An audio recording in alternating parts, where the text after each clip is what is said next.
always, welcome on back once again to the NALCQ Swiss stage. I'm Ravish Gravis, the most ravish man on the internet. Joined here by my side once again by my compatriot, Dimitri Alcabari. What's up, Dimitri?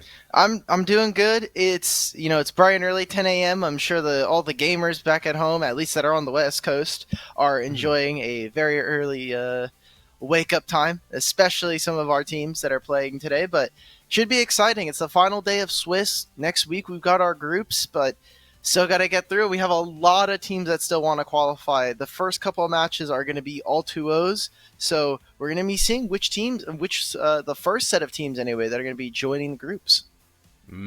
Exactly that, which and it'll be a sprint to the finish once again until we get towards the promotion tournament. So y'all make sure to stick around, as I realized once again I've forgotten to make sure to zoom in on my camera. I do this every single week. You know, it happens. You know, we never have to worry about it being focused, and then we get in and we're like, damn it. Yes, it'll be fixed as we go through it. But for those confused, not aware, and just figuring out what this is, let's quickly explain what this Swiss stage is, talk a bit about the format, and just give you all an intro once again, as you may be new here, Dimitri. As you can see in front of you, 32 seeds have gone in. A couple have already kind of been like, yo, we're good on playing, but you can go ahead and take over the rest. For sure. This has been our wall of text, and it's going to continue to be so as we get closer to the game. Magic number, I keep saying, is 3. If you're able to win 3 of your games, you are automatically qualified for the group stage. All that matters after that is, hey, how many more can you get after that? And, as you know, it does have an effect on your seeding, might influence what group you're going to be ending up in. Top 16 out of our 32 will be seeded in. And I do want to mention, because I don't think we hit it before this, the way that we got here is that there are a bunch of teams who submitted their OPGGs. Top 24 were based off of highest average solo queue. There you go on your screen now. And there is a qualifier selection committee mixed up of team members, either from the Challengers League or from qualifier teams, and a lot of them from community members, specifically casters that have been a part of the scene for a while, took part in this. They then vote in a final 8 teams so that we can get 32 seeds. After that, they are all reseeded on average, depending on where the committee brought them. The committee votes are public. They were posted onto the Rally Cry Twitch or Twitter channels. And after that, once we get to top 16 for our seeds, they are then split into 4 team groups. And then we get to GSL style groups, which are a little bit different if you're watching any other region. They are the most closest to the LEC format if you've been watching their playoffs. I have, personally. Okay. I think the LEC playoffs is incredible. Yeah. Me too. I agree. Yeah. Watching that. In fact, this one right before this, Dimitri caught me. He was mad. Yeah. I heard it. I only heard it. That's why. That's about it. But yeah, this is kind of just the overall stage of it too. We'll move into this naturally after this week with the GSL bracket that we currently have with the seeds, and continuing on forward through groups and playoffs and so on and so forth.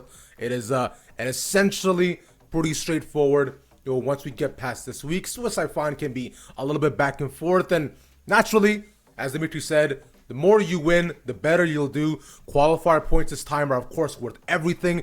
And for the person that wins this qualifier, qualifies as the first seed out of this entire group going into the promotional relegation tournament.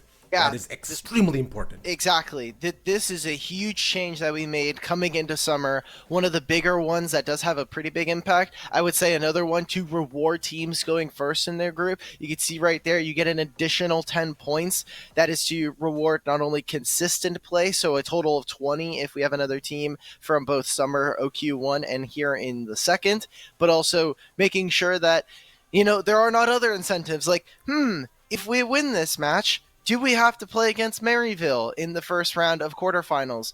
Probably not.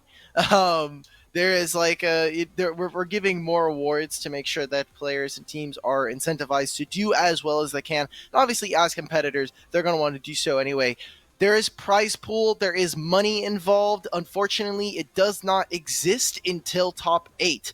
And it is a large amount of money as well. As you can see on your screen right now, top 8 make a ton of money, as well as being able to get a lot of qualifier points. And money is nice, naturally. So making sure that you Okay, can get true. towards the very top is the most essential part of it all. But naturally, the higher you place, the better you'll do, the more you'll get. Bada bing, bada boom.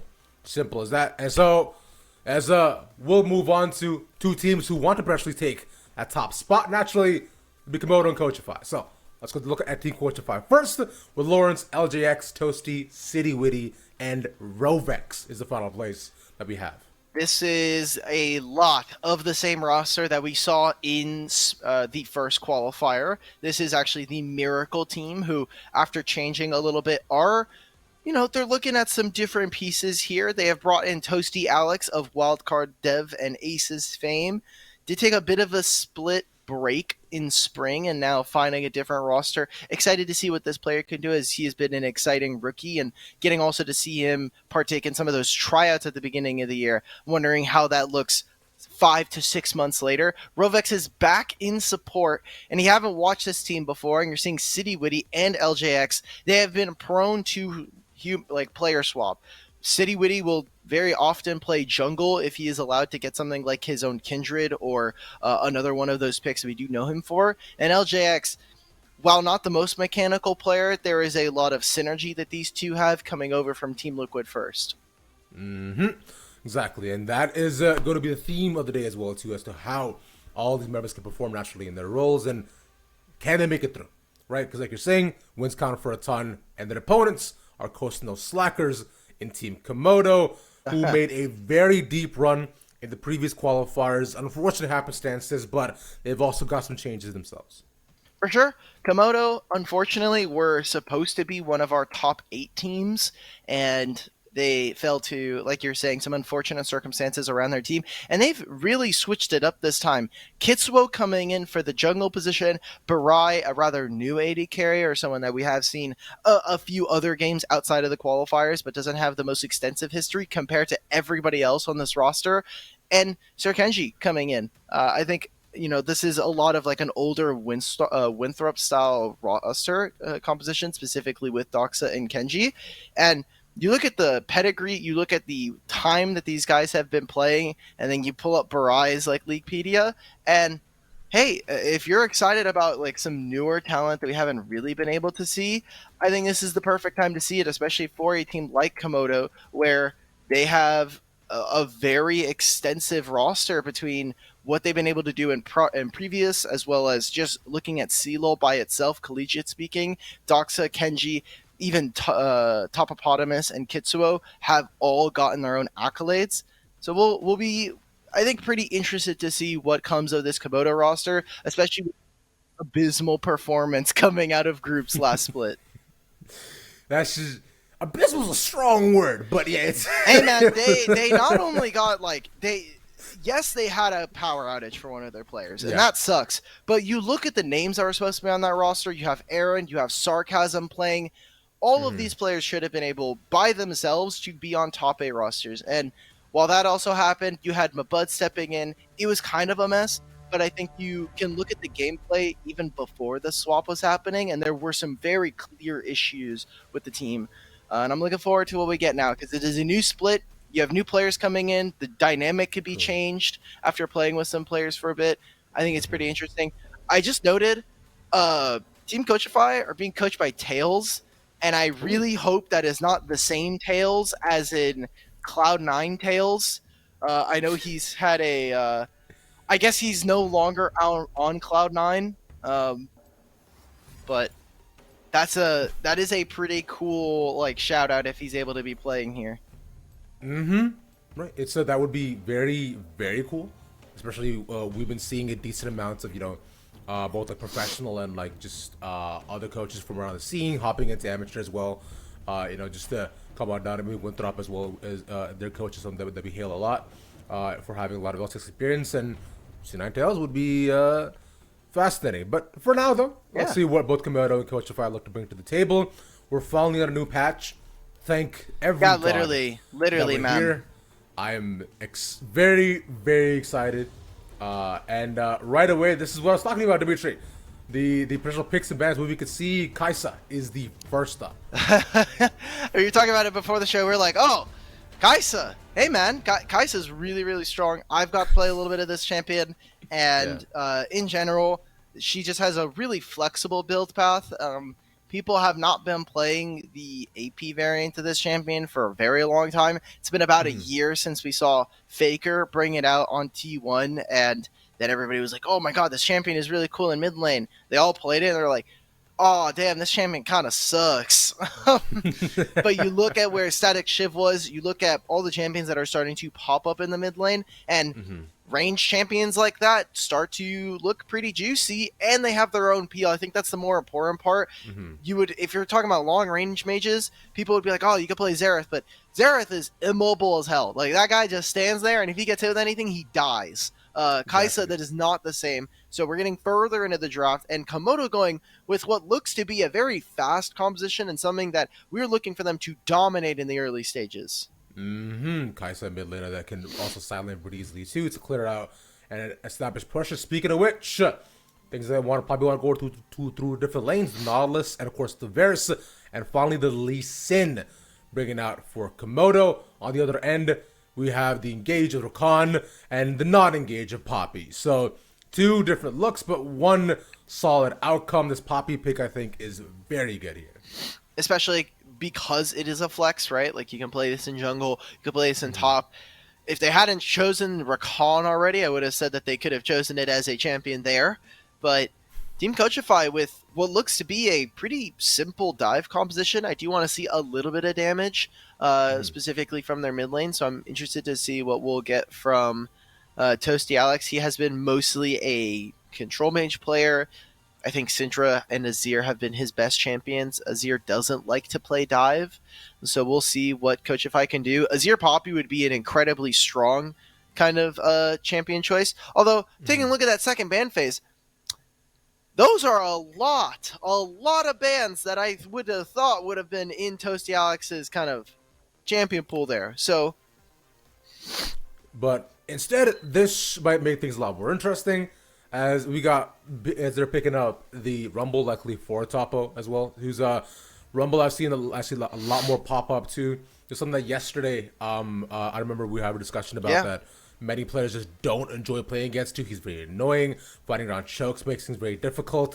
And then was one of the most common, well, not common, but a decent little flex or pick into it has been Vlad. But that's a Cassante, which, I mean, they makes sense. He has just been the go-to as a potential tank pick. He will have a bit of a tougher time, likely fighting up against the Rumble with all the damage that could put out right in his face, but both excellent picks, and then Nico to round out their draft. Yeah, I'm taking a look at Rumble pick rate right now, and his stats just across the board. This champion bumped up like 5+% in terms of the win rate. This champion is really broken right now.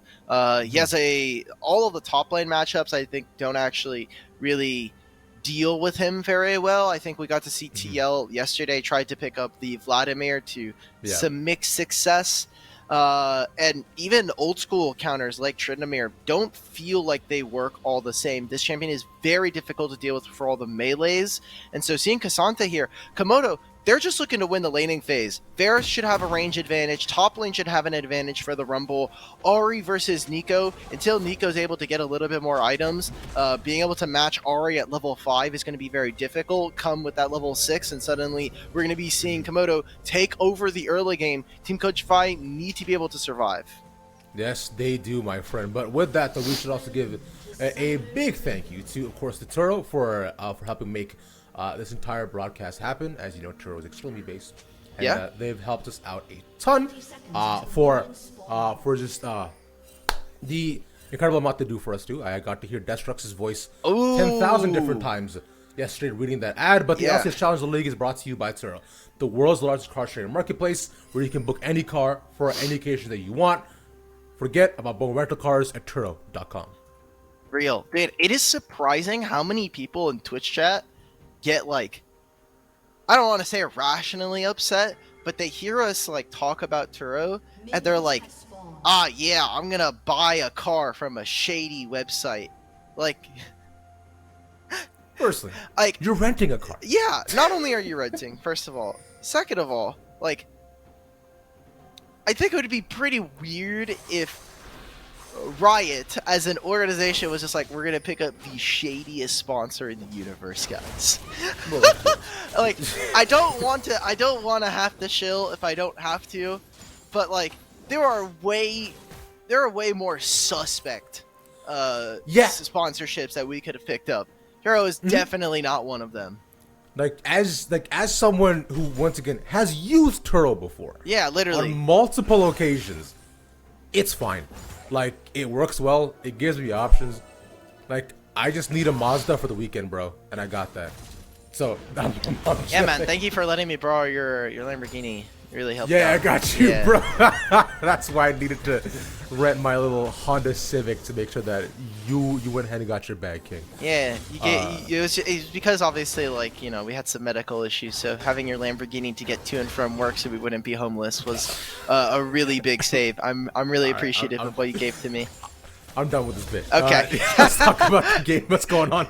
It's Jung's running on opposite sides of the map.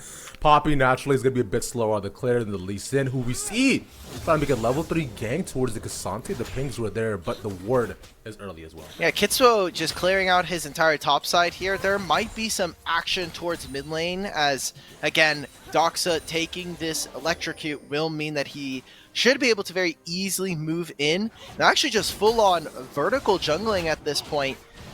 I think Kitsuo rightly identifying the fact that if Poppy is starting on the bottom side of the map, that your bottom lane right now for Citywitty and Rovex do have early push. And so they've been crashing these waves. You're not going to be able to answer those calls to, you know, say like, oh, we're going for these camps. Poppy actually not even for fighting for all of those camps as well. So small win, I think, for Coachify, where LJX on this Poppy, he will be missing out on camps, and Lee Sin is just full clearing. They need to find action.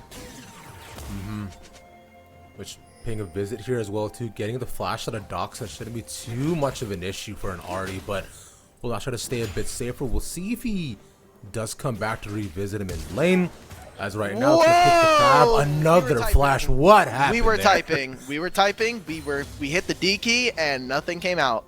And there is suddenly a flash. He won't need it. If this actually changes the landscape of the game, I think it'd be very funny. This is just now like, okay, the next 4 minutes you just don't get to have fun as guys anymore. Which is tragic too, until you get the killer instinct. You know, I feel like Kais is like one of those champions where it's like you can do so much, but you have to just wait. Yeah. Like, you wait and bide your time. They can like, okay, just like yo, y'all just wait until I get older. I'm gonna beat you up. But right now you small, bro. Nothing's happening to me. That's mostly all that he carries. You usually just have to like buy time and just wait. You know, most of the time as a marksman player, it is all about choosing targets and saying, okay, who is the most important person I should be auto-attacking or I can auto-attack at this time. And so Kaisa, like you're saying, also has a lot of evolves as well. So with all of that, it makes it very difficult for you to deal damage before a certain breakpoint. So definitely indexing more towards that. I did want to talk about the fact that I liked that we got to see from the side of LJX the fact that he was trying to go for a gank there. That wave was pushing away from the bottom lane of Komodo.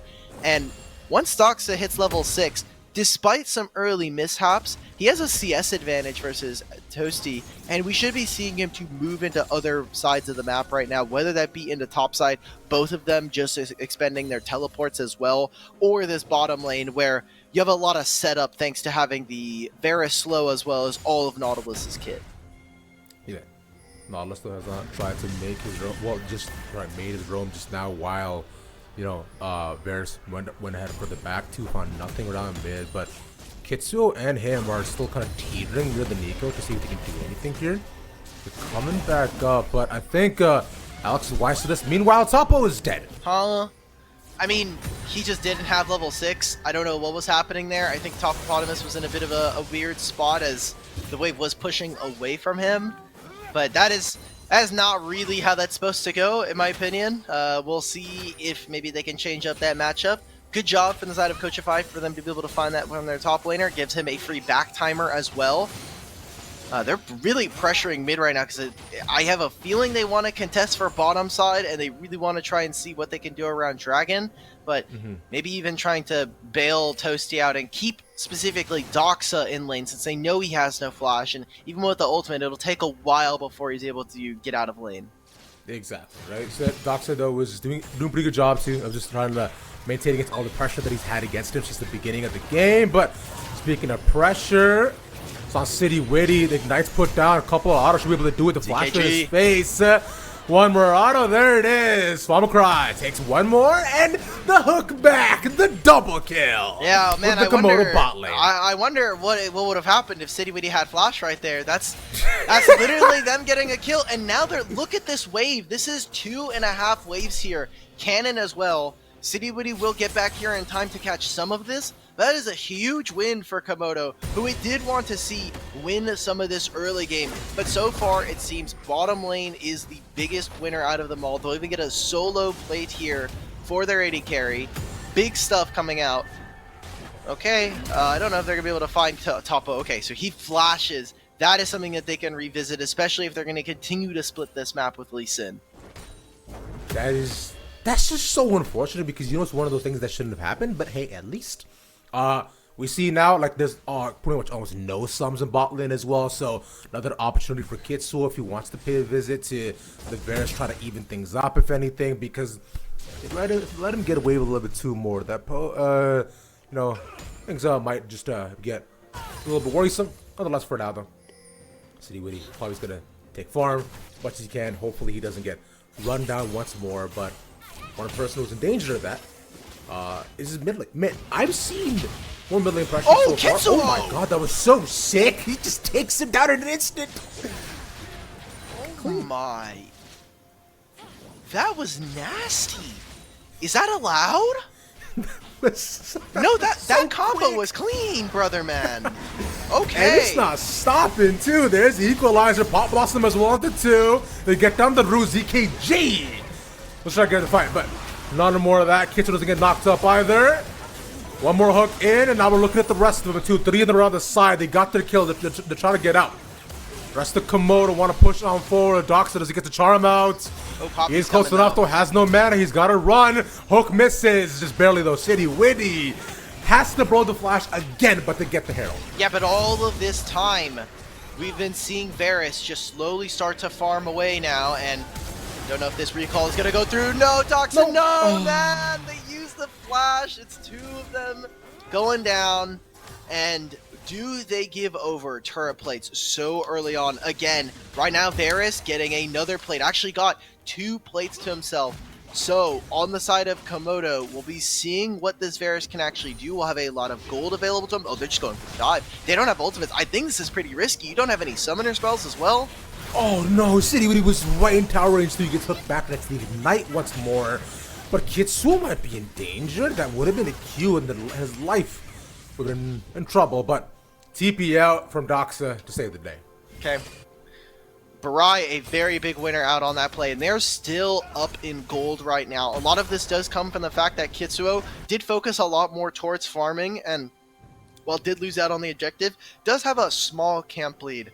We'll see what he'll be able to actually do with this, as has the kick again. That was incredible from Kitsuo, and Kitsuo, you know, he has been a very mechanical player. A lot of it has been on his own Lee Sin, where he's made his name just in general for his career. It's exciting to see him back on this pick, especially when you look at what the current jungle meta is.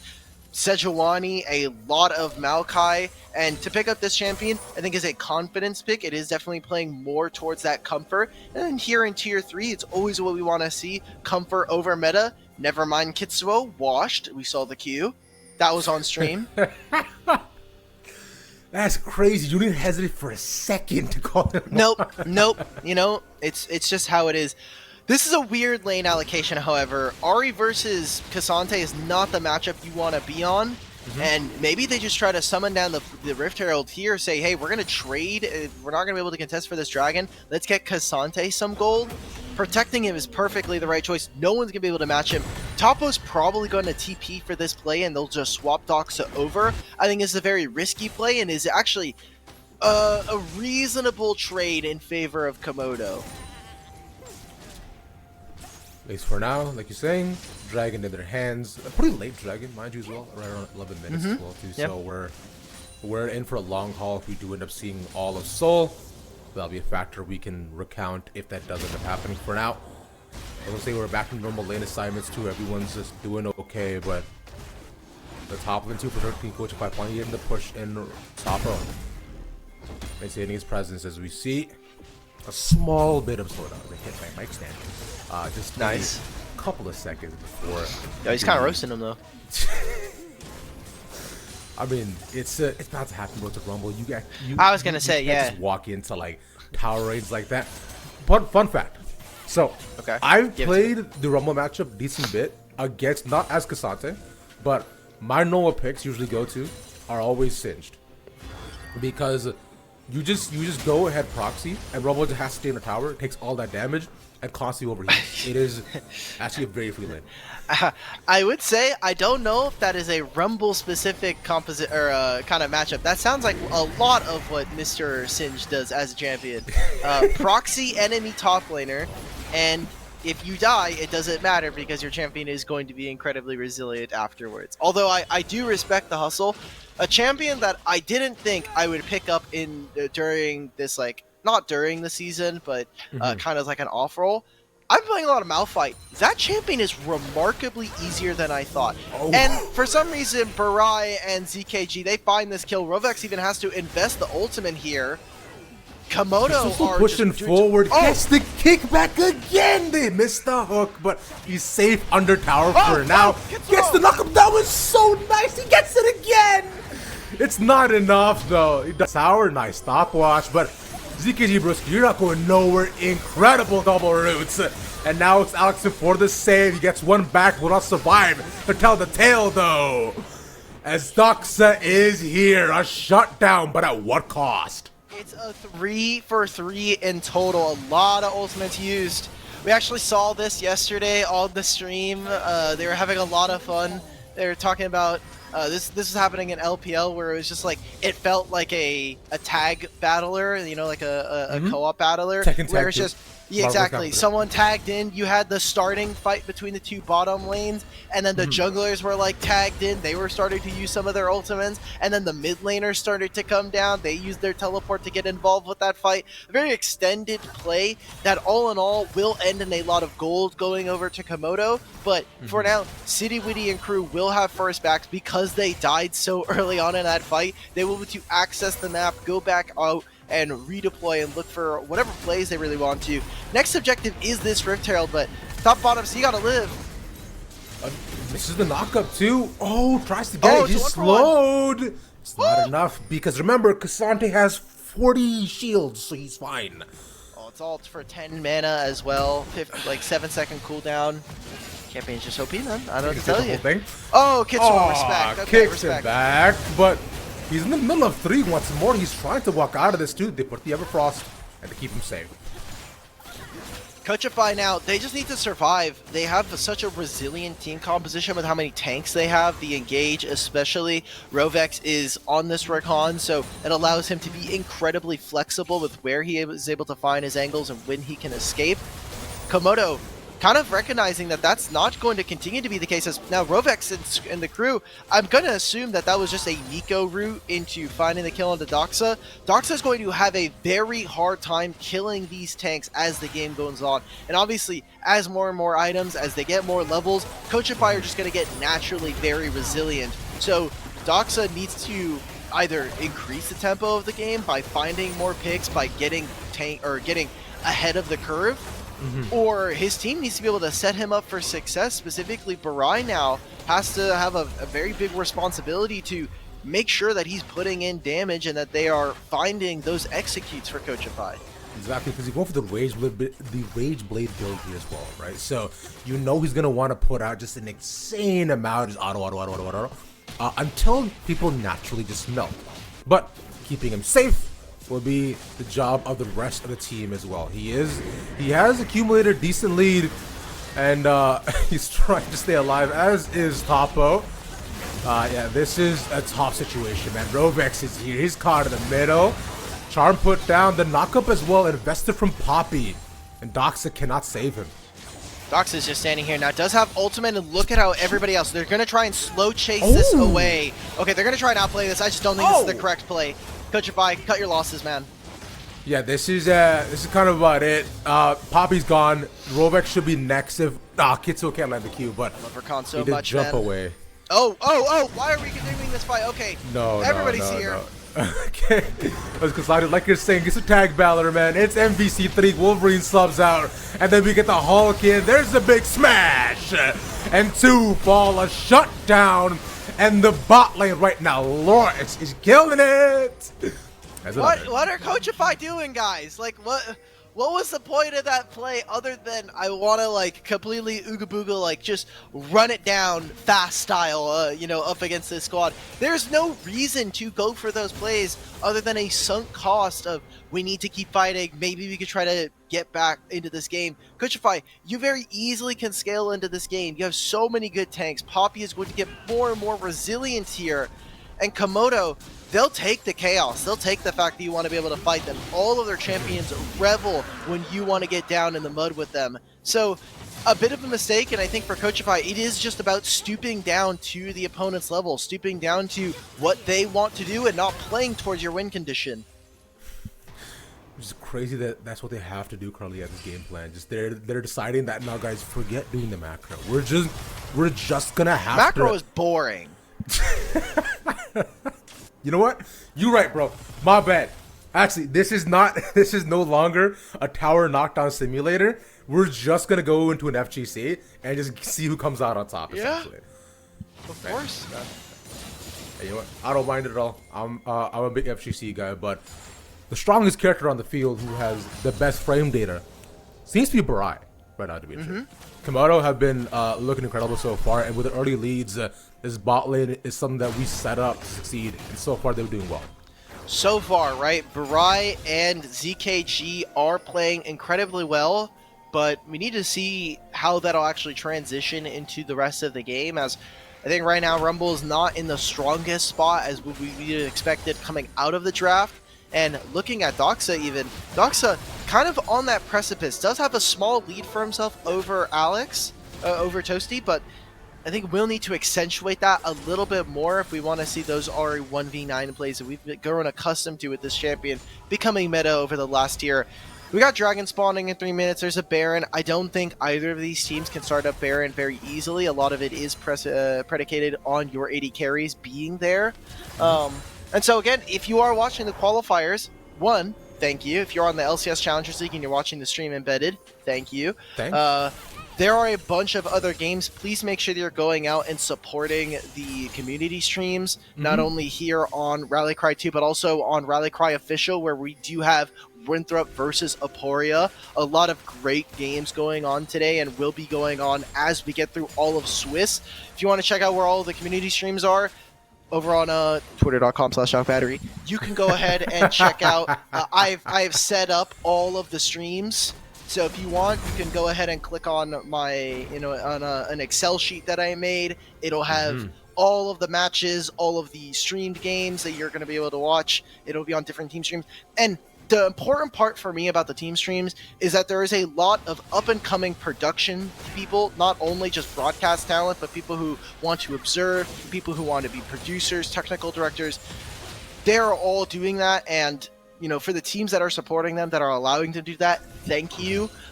Without them, they are part of the North American infrastructure. When we're talking about up-and-coming NA talent, it is not just players, but it is also everybody on the production that makes streams like this possible. So I wanted to give a little bit of love and make sure you're giving them support. If you want to give them a follow, that's totally cool as well, but definitely not expected.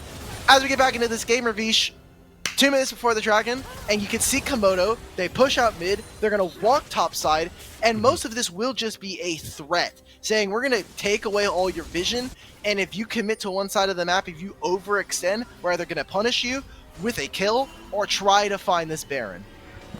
Komodo have just been puffing their chest for the past 5 minutes, constantly just getting in the face of Team Coachify, daring them to do the impossible, and currently, Coachify's kind of backing down a bit.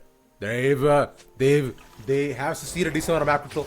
Although to be fair, towers have not fallen on either side in quite some time. We both kind of maintain this level of level of map awareness where they're like, we're like, okay, these are our quadrants. We will stay here, and we will not move. But nonetheless, for now though, Coach Fi is just chilling right now. Well, I don't think we're going to see much. It has just been a push and pull of ways setting up the lanes right now. Everybody from Coachify is on this side of the map. Topo, as soon as you show here, I think while he is, rightfully a little bit afraid of potentially getting ganked here, especially without his turret and wanting to save that flash, you need to be able to get something else on the opposite side of the map. You should have noticed that, hey, we just spotted 2 of them on bottom side. We know that they're going to probably be sitting in mid. And so instead of going for that wave, they are really prioritizing this dragon, rightfully so. It is their sole point if they can grab this. Look at how much investment they're putting into mid lane. Barai first is going to be clearing out the mid wave. We saw Coachify put a lot of... What is this teleport? Oh my god, guys! Why? I mean, why does he live? Oh, like, no! He kind of gets out, but they put the equalizer. So they are essentially burning. ZKG has to flash. What was that? Dox is now here, and they miss Hook again, but they get the flash. What is happening, bro? I don't know, but there's literally no reason that we should, that we should have seen Lawrence live there on the Cassante. That is illegal. That should just never have happened, and the fact that it did is more of a testament to Komodo's mistakes than necessarily Coachify. Now, sneaky Nico! Oh no, what a pop blast, immediate shutdowns. And finally, City Weedy gets to be part of the fight. Lawrence lived for the reason, and it was to chase down Doxa. Instead, the Paradise Dragon, they see him around the side. They got the flash out. Doxa will live, but the dragon will fall. That play by itself turns the entire game here. City Weedy doesn't have to worry about anything. Like, he gets this kill for free. They'll even be able to take this bottom side turret, and there's no wave, so it might be a little bit before that happens. Either way, Toasty, respect to you. You right there just brought the game completely back into your team's favor. Not only did you stop the Dragon Soul, but now, Coachify are in a very dominant position. They still have a couple of ultimates, so they can play for this Baron if they really want to. And that lead that we were talking about for the side of Baraya on this Varus is dissipating. There's no longer a CS lead. The gold bounty is gone as well, so that has been collected. A great fight for them. We knew that we were pitting Komodo as one of the teams that we wanted to make and see on the deep run happen for themselves. But with Coachify, a couple of the moves they made so far too, this could be where, and we could see them potentially go for an upper bracket run. But all remains to be seen after this game is still very, very close between the two divisions. Yeah, we're just getting through it. There's still a lot of game to play. These teams are or were particularly slow back in the first split of summer, so not surprised to see this game going a little bit. I say later, but average game time for this patch so far, and even 13-12 was somewhere around like 28-31 minutes. So that's like not a bad time. I actually want to get your opinion on this, Ravish. What is in your opinion like the perfect time frame for League of Legends to be? Because there's obviously been changes to make sure. Okay, I think 25 minutes is too fast, but I think 28 minutes to like half an hour is perfectly reasonable. Because once you get to like 40 minutes, then it becomes like, one, the game is never typically fast enough at 40 minutes for like for people to like stay engaged. People definitely start like waning in terms of performance and in like paying attention. And also just boring, because like if you spend 45 minutes in a game and it's not necessarily the most interesting, people start to complain. I think when the game is too fast is when we get comments of like, League is too stompy, like there's too many mechanics that snowball, and I certainly don't like that, especially as a marksman. The game just happens around you and it's just not fun at all. But this might be a little bit fun. Yeah. Baron started up at least for Coachify. They're holding one off. Dox is actually around the side. He wants to get into the fight, but he can't. Lawrence is holding him there. Baron's almost low. Kitsu looking for the steal if he can. He goes into the fight. He steals it! He takes the Baron. A huge Turtle Baron buff for Komodo. Kitsu the GOAT. But now they have to survive. Kitsu might not be so lucky. He's the one locked down, but the rest of the team lives. Huge for Komodo. He dodges out on so many abilities there. The Keeper's Verdict coming out from Poppy. We even saw Toasty Alex and even Rovex going over the wall to try to stop him. Fantastic stuff from the jungler who last split was on Aporia. They bombed out of groups and now is looking to try to qualify for 3-0, get back into those group stages, and potentially even be seen at the promotion tournament. Looking at Komodo, they're a top 7 team, so they're expected to make top 8. They're expected to make it to the knockout stage and potentially be looking to contest in the 4 promotion tournament spots. But what a great fight for them. Again, it is up to them. They are down, they are up gold, but in terms of the scaling, I do favor Coachify. They have, I think, just more tanks in general, and it makes it very easy for you to then get into position for fights. Yeah. And now with this Lee Sin, that is basically all you do on this Lee Sin. You are just trying to get right into that backline, trying to find access, trying to find steals where you can. Dragon spawning in a minute. This Baron, we'll see how useful it'll be. I think it is more likely that it'll just be a stopgap measure, something that allows for them to push waves, and particularly get them priority for this Dragon because they want to have that soul. They want to make sure they're at soul point and threatening Coachify. It's 40 seconds until that does end up going down, though. So with them getting this mid tower, this should help the pace of the game go on forward. But next thing they got to set up is vision, right? They've got one ward, there are a couple around the side, but they got to make sure that they do cover all their flanks because last time they were here, it was Alex to get a huge flank, get a triple pot blossom, and completely shut down all their efforts. And that happened again, could be detrimental and keep Coachify or even somersault them. Was even a better lead. I was only about 1,000 out. Killer instinct for City Witty. What's it, one down top? Oh, he's dead. Oh my god, he goes down so fast. That is part of the skipping steps that we were talking about just now for this team, and it's going on for the Dimitri, the pop also once again a double kill for City Witty. Kitsuo is down on triple for City Witty. He wants to get more if he can, but Komodo's basically dead, and they stop the soul again. And maybe a lack of matchup data there coming in for Coachify or for Komodo. Patapo getting caught out there was not the play. He needed to respect that he was the only possible mark for Coachify to find. And good job from City Witty calling his bluff, calling his shot as well to take him out immediately. So they'll grab the Dragon, a second Infernal for them. This is getting very problematic for Komodo because we talked about it.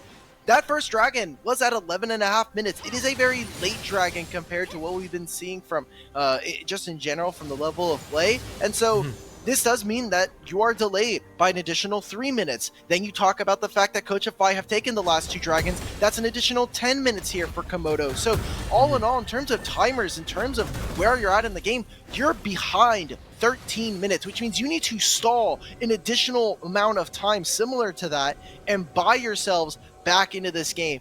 Gold is even at this point, but you look at this, having 2 Infernal Dragons for a team that is going to be indexed so heavily on your damage dealers, on Toasty Alex, on City Witty, means that this is going to be more important as the game goes on. And even if we actually see Lawrence use that all out, trading his armor and magic resist for AD and adaptive force, that is very important actually in making Cassante a very sleeper killer threat. Exactly, and we were talking about his damage profile early on in the game too. We were saying how for Komodo, it's all on Barai at this point. Doxa can only do so much with the charm, but he's not gonna like blow up anybody, right? He's there for the setup. Kitsu as well too is also at a point where he's there to just allow his team to survive. And Topo is really the only other person that can really put out a significant amount of burst. But past that, we just saw him get pelted and melted. So I do worry for Komodo at this point of the game. Yeah. Because if Barai is dead, then I don't know what they do.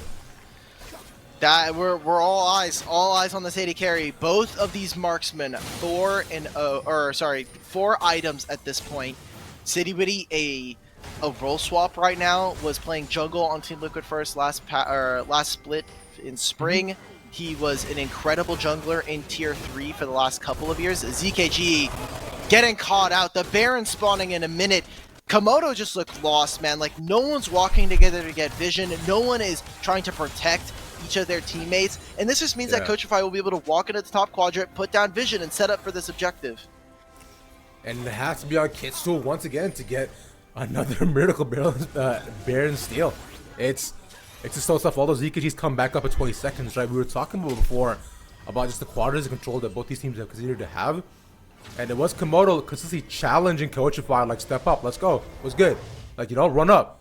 But at this point, Qualifiers are at such a point where they don't gotta do nothing no more. They're so insanely strong that Komodo's gotta be the one who's scared. That they've been caught out twice. And all that remains is just the middle time. If the Baron goes in Qualifiers' favor, then that might be the final nail of the coffin. Komodo, you cannot afford to skip steps here. You need to be incredibly thorough, make sure that you're covering all of your angles, which isn't always going to be the case, and definitely not possible in every situation, but you need to be able to account for something. Toasty, wait, Alex, you are TPing very deep. And he's just right in the middle, and this is exactly... Oh my god, that's everyone. That is everyone. They're all dead. That's the game. Yep, basically. That'll be them immediately moving over to the Baron. Maybe instead, moving in to finish this game around topside. Lawrence can TP when they get closer to the inhibitor wave. I don't know if they can end 30 seconds before players are back. They need to start hitting this inhibitor now. They'll be able to take these structures, take inhibitor, turret, and the actual structure itself. But after that, then they should just immediately move towards the Baron. The wave is also not there. The mini waves are going to spawn for Komodo. Coachify with a massive pick there. I didn't know if Toasty, if that teleport was going to be going in, if that was, necessarily maybe a little too deep, especially with how fast that fight was starting. But I apologize for doubting your game, for not knowing and respecting your hustle. Coachify, they find a huge fight. Now they're so far in the lead. The kills have been going in their manner. And Komodo, they've ran out of steam. We were talking about Barai on this Varus being so strong. That was 6-1. He is now 6-3, and he is unable to avoid all of the threat that Coachify are bringing in. They just have too many tools, man. Between Lawrence being able to just kidnap somebody, Alex coming around constantly, or City Witty melting them in seconds. Speaking of which, that's one example. And, that's a stopwatch on top of him and alongside the equalizer, so he will get focused, but he stays alive for so long. Finally shut down. But it might not be enough. They lose 4-1. That's an incredible amount of kills. Yeah, Coachify are just completely stomping this game. This game is already over. We talked about it during that mid-fight. It's been back-to-back fights that they've been winning. Coachify looking to go on and qualify to the group stage. Be impressive enough. Obviously, them immediately qualifying does mean a lot to these teams, especially these players who have had previous Challengers League experience with City Witty and Rovex, as well as LJX, I should say, as a substitute coming in for Team Liquid first. Komodo, backs against the wall. Do you have anything left in the tank, or are you just kind of going to sputter out and look towards your round four matchups? Would be very difficult and obviously would require a very big turnaround for this team. Remain to be seen, because if you don't know, then man, I've got no shot of finding out if they have anything left in the tank, man. You're like, well, my co-caster says that they can't come back, so it's kind of screwed, guys. Like, what do we do at this point? If you're calling it, I feel like I have no authority of trying to say there's any chances anymore. But look, you can come up with something. I just can't guarantee that it'll be true. Okay. Okay. All right. Fine. So if you'll indulge me, then give it to me. Here's what I see. Look, we just set it up before. I think if both Dox and Kitsuo can kidnap City Witty, and Barai can melt him, then there is a shot. If they stay in Topo's equalizer. That is it. Yeah, Topo has not been a real influential member of this game, unfortunately. Actually, positively influenced, I should say. I'm going to correct myself and say positively influential of this game for his team, as now they've got the Baron. There's no time really for Komodo to be able to do anything. I think the saving grace for them is that the waves are naturally pushing towards them, because we see Coachify just picking up waves, moving in a fog of war, getting vision down. I think it's a bit early to start getting vision for Dragon. Again, 3.5 minutes away since you did just take the most recent one. Now they're getting triple Infernal Drake as well. This Baron will last a majority of this timer. Like you're saying, they need to find picks. They need to get a little ratty with it and trying to find Kitsuo. I mean, look at this. if my Rumble ultimate can barely take away the natural shield of Battle Dance from a Rakan, we are in awful territory as Komodo. This is very rough. Yeah, I mean, bear this in mind, bro. Rovex has like 3 items. Yeah. As a support, that's crazy. And he's gonna try to get more. That's ZKG looking to fall. The charm is there. And the quickness will only be needed to take one more pick, but he survives. Okay? Alright, he gets out alive. But they're losing their base. Tapo is donezo, and that'll be the inhibitor going bio. I think it's most of the game going bio, unfortunately. Yeah, like everything's down. They have triple inhibitors in favor of Kochify. This requires, honestly, Komodo, you might have to hit the power station button on for Kochify. You need to find a way, unplug someone's keyboard, get over across the states, do what you got to do to get your win. Might not happen though, if I'm really honest. Yeah, this is I think at this point, Kochify is just, they can just fight and win. They don't even have to fight and win. They have Baron. They can let all the minions do the talking for you. Yeah, but pad your stats, bro. Like, why would you not take the kill when you can actually get it, right? Exactly. It's like farm is cringe. I want to see my KDA be up there. Well, you're a top laner, so KDA doesn't exist for you guys. My bad, bro. All right. But this is about it. There we go. Finally, they make the push. Pop Blossom in, and Kochify succeed in taking the game against Komodo. That is going to be the game right there. That is incredible. Great game coming out from Kochify, I think showing some resiliency to what we saw from Komodo very early on. And that'll be Team Kochify actually qualifying. So congratulations to them. If you're watching the main stream or the A stream over on Rally Cry Official, congratulations to Winthrop University taking Aporia. That is, I think, one of the bigger seeds. This was supposed to be one of our closer matchups. This is the 6th seed versus 7th seed, and Kochify coming out means the higher seed is going to be winning. It's good to see, right? We wanted to see this team. We want to see these teams be competitive. That game in particular, not quite. Not really. There was some moments we were thinking that, okay, Komodo's still in it, the gold was even, but the game got away from them. I mean, hey, man, when City would flash is because he was so confident they would win, and they did. That's it all led to this, but I think that's about the end for our round right now. We, of course, still have to wait for the games to catch up, so Mitch, it is Swiss, so I think, that's about it for us currently. Yeah, real quick, before we go, there are still a couple of games going on, and while we do have to take a break on our side, because this is the only game that we were going to watch from this round, I want to make sure that we're supporting all of the streams that are available. So real quick, as I go to my little monitor here, Mirage Alliance should be still playing up against Cold Hearted, so please check out their Twitch channel as well. Gentle Hearts Gaming are playing up against Nuke Hunters, and unless their result is going to be done in the next 2 minutes, they should still be playing their game. Team Lister Avengers is Blue Otter League. They have a lot of friends of the broadcast actually over there and participating. So make sure that you're helping. The Team Lister Revenge will be over on Diesel's channel. Again, if you want to know where all these streams are, you can go over to my Twitter account. I have all the spreadsheets.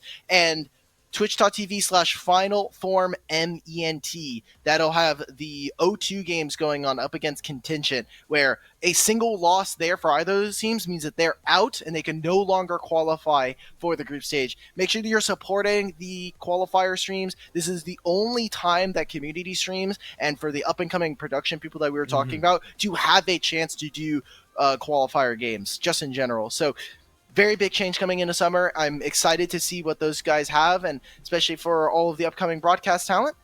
Good luck. Have fun. And yeah, I think we're going to be taking a break. So hopefully we'll be back soon enough, but it'll be probably a pretty extended break. So see you hopefully within the next 30 to 45 minutes. We should be back by 11:30 a.m. PT, but depends on how long everybody wants to take for their games. So stay tuned and make sure you're supporting all the community streams.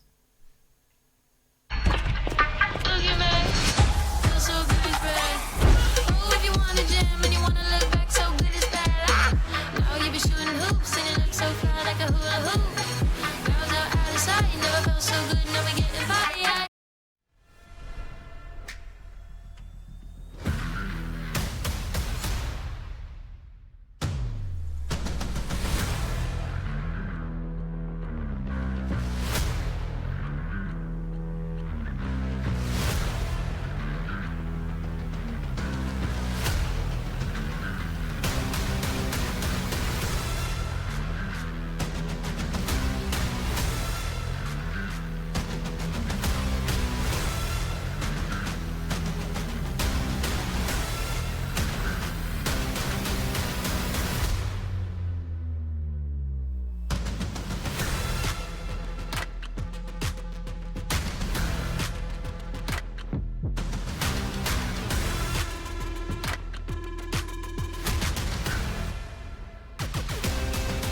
The LCS Challengers League is brought to you by Turo, the world's largest car sharing marketplace.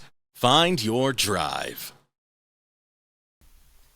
Hey, homies, welcome on back. Appreciate your patience. Hope you had a good little time. Yeah. I'm Vish, that's Dimitri, and we're back with some more Swiss action for League of Legends. Yippee.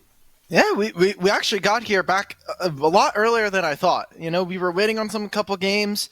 It was, if you didn't watch the Mirage Alliance versus Cold Hearted series, which is over on the Mirage Alliance channel, was a super banger. Make sure that you're checking that one out. I was a little worried there. I thought that Cold Hearted was going to win. I was very invested, and I think everybody who was in that Twitch channel got to witness a little bit of a special game between those two. But now we're here into our fourth round of Swiss. We are almost done with our day. This is the second out of 3 games that we'll be watching here on the channel. First matchup for us or the second matchup that we'll be watching is CCG versus Teamless Revenge, a 5th seed going against the 15th seed. So 2 teams that we're expecting to qualify, and right now we're at the 2-1 bracket. So we're going to be seeing teams qualify a lot sooner than we were expecting. Exactly, and one of those teams like you were mentioning is, of course, CCG. We got to witness their run, of course, in the last split too. It was pretty decent, and their roster in and of itself with a couple of new additions looks kind of base to me. Yeah, they've got Detro in and support. You've got Hyper coming from FlyFam.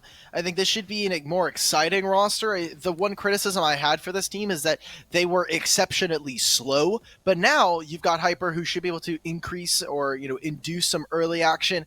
Detro himself has been a standout AD carry, at least making top 16 a few times. Looking forward to what CCG can do now with a revamped roster and really keeping a lot of the pieces that I thought did find some success, like Rain and Lunar. Yeah, with Shocky as well coming into, right? So coming out from Native, I believe. So this is a cool time. So one piece I'm personally, as I've already mentioned to you, we're excited about is going to be Hyper, who has been such a staple in the scene, to incredible jungler, and one who's able to just carry a team on his back and just push them to the finish line. But a team that may look to stop them in the tracks is, of course, TRV, or Teamless Revenge. We're coming along with some similar flavors, but with a small twist. Yeah, they've changed up a large majority of their roster, with Genesis stepping into mid over Enigma. Maybe this is just a name change. I do want to double check that is the case real quick. I'm gonna just go ahead and check the yeah, I mean, Enigma's a sub on this roster, so this is a new mid laner, a different jungler than what we saw for Teamless Revenge, and a different support with Saint Ghoul. So some players that we have seen throughout the scene here in Tier 3 play a couple of games. I think a lot of it is collegiate representation, but for the most part, Teamless Revenge should be a new roster with only Diesel and Honoribi sticking around. I think it should be also a much more fun matchup, as we're looking at, I think, not only our junglers here, but even in bottom lane, Honoribi is a very outspoken member of the community. I always find him very fun to see in either streams or on Twitter.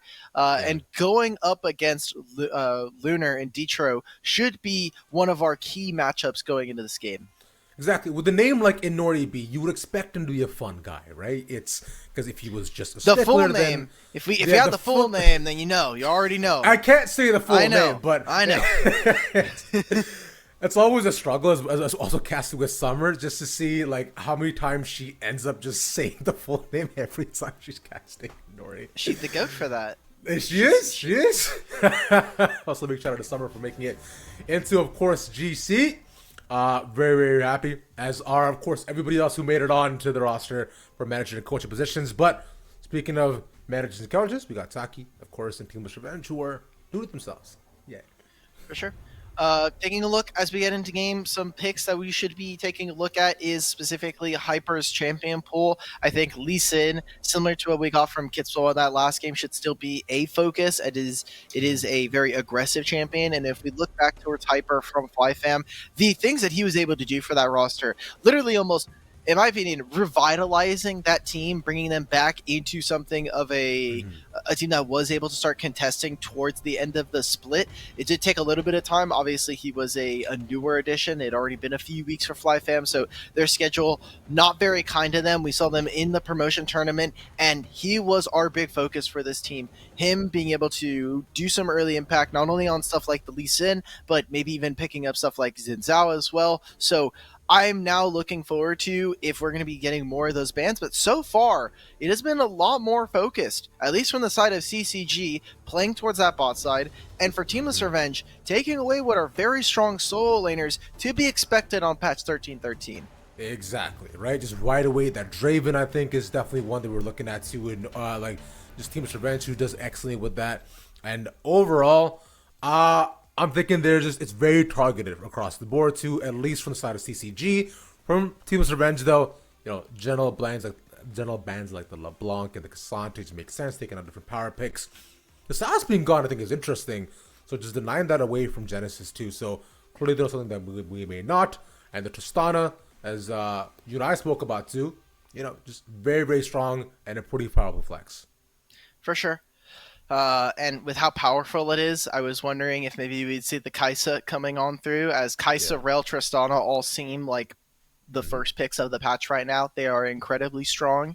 Teamless Revenge going to respond in kind.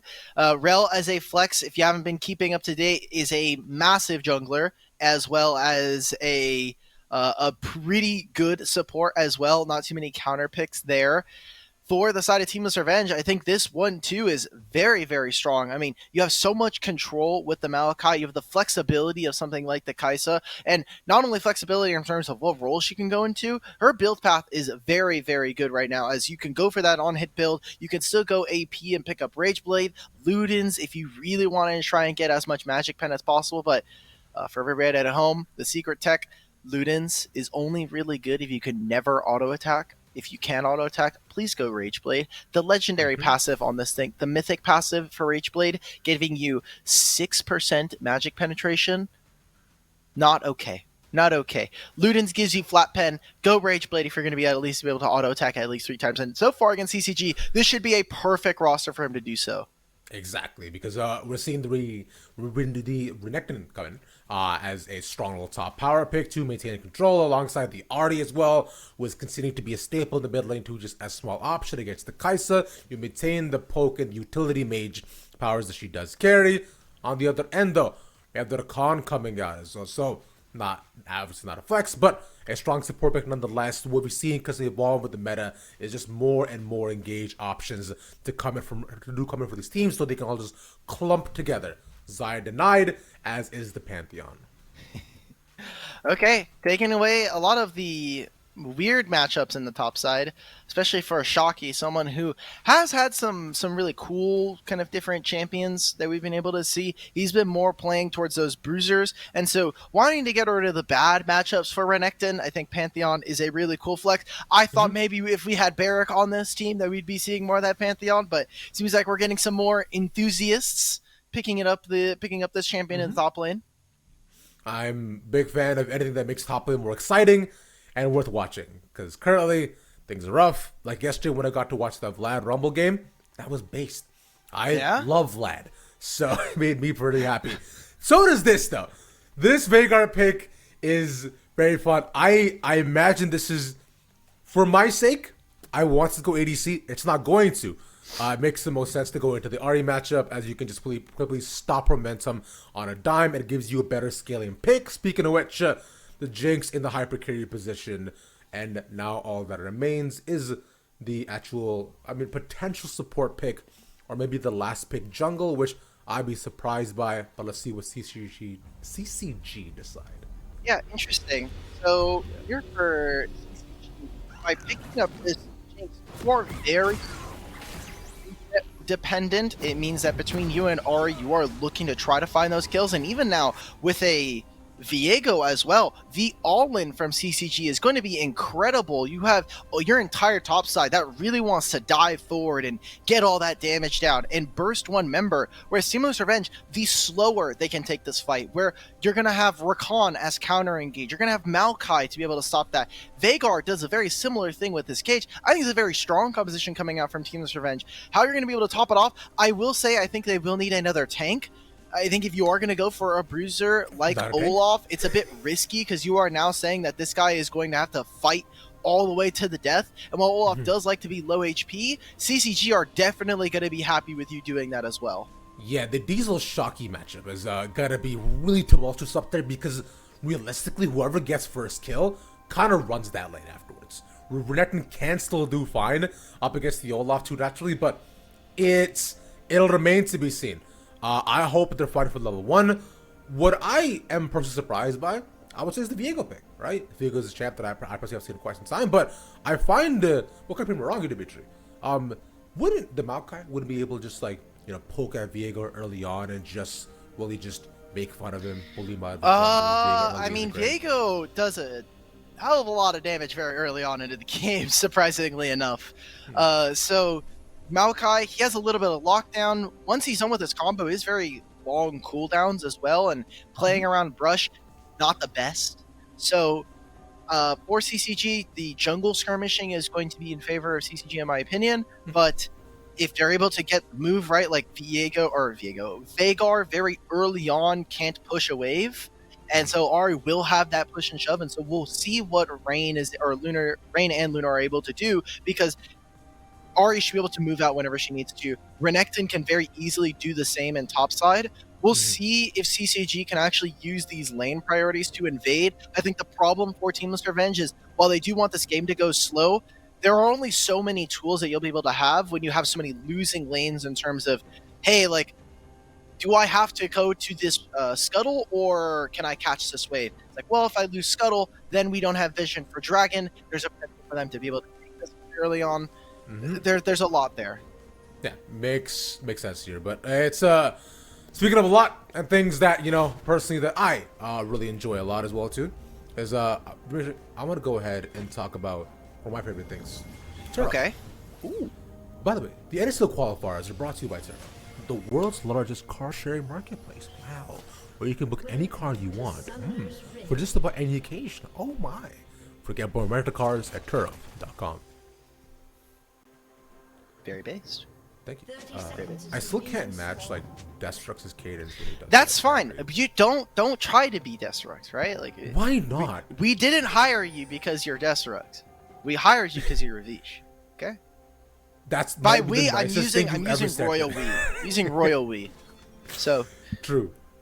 That might be the nicest thing you've ever said to me. I think. you know, you deserve it. Okay. Hey, thanks, man. Yeah. I don't know how to go from there, but you know what? Let's go ahead and look at. I don't know how to take a compliment. God, guys. Please move on. What I do want to take a second to do, though, is just talk a bit about the early game expectations that we have for both these teams and what we might expect to see in the first 10 minutes, though. When we look at these, junglers are pathing to opposite sides. I think it's correct for Hyper to try to want to play around this topside matchup. It is a very flippant one, especially for Olaf, when you're thinking about the fact that, hey, Olaf wants to go all in. Renekton, as soon as you use any of your abilities or they're misplaced, Olaf will try to all in you. And right here, level 1, he is so strong. Just being able to have that Q slow. Already using the Ghost, I think, is a bit ambitious. You really wanted Shocky to kind of overextend in this lane. You actually want this lane to push into you. And similar to like the Jax matchup, you really want to trade very early on because of the fact that Olaf thrives when he's low HP. And like we were saying for jungle pathing, that does give Hyper an opportunity to say, hey, I can come topside and we can get a reset. I can find a kill there and set my Renekton up for success.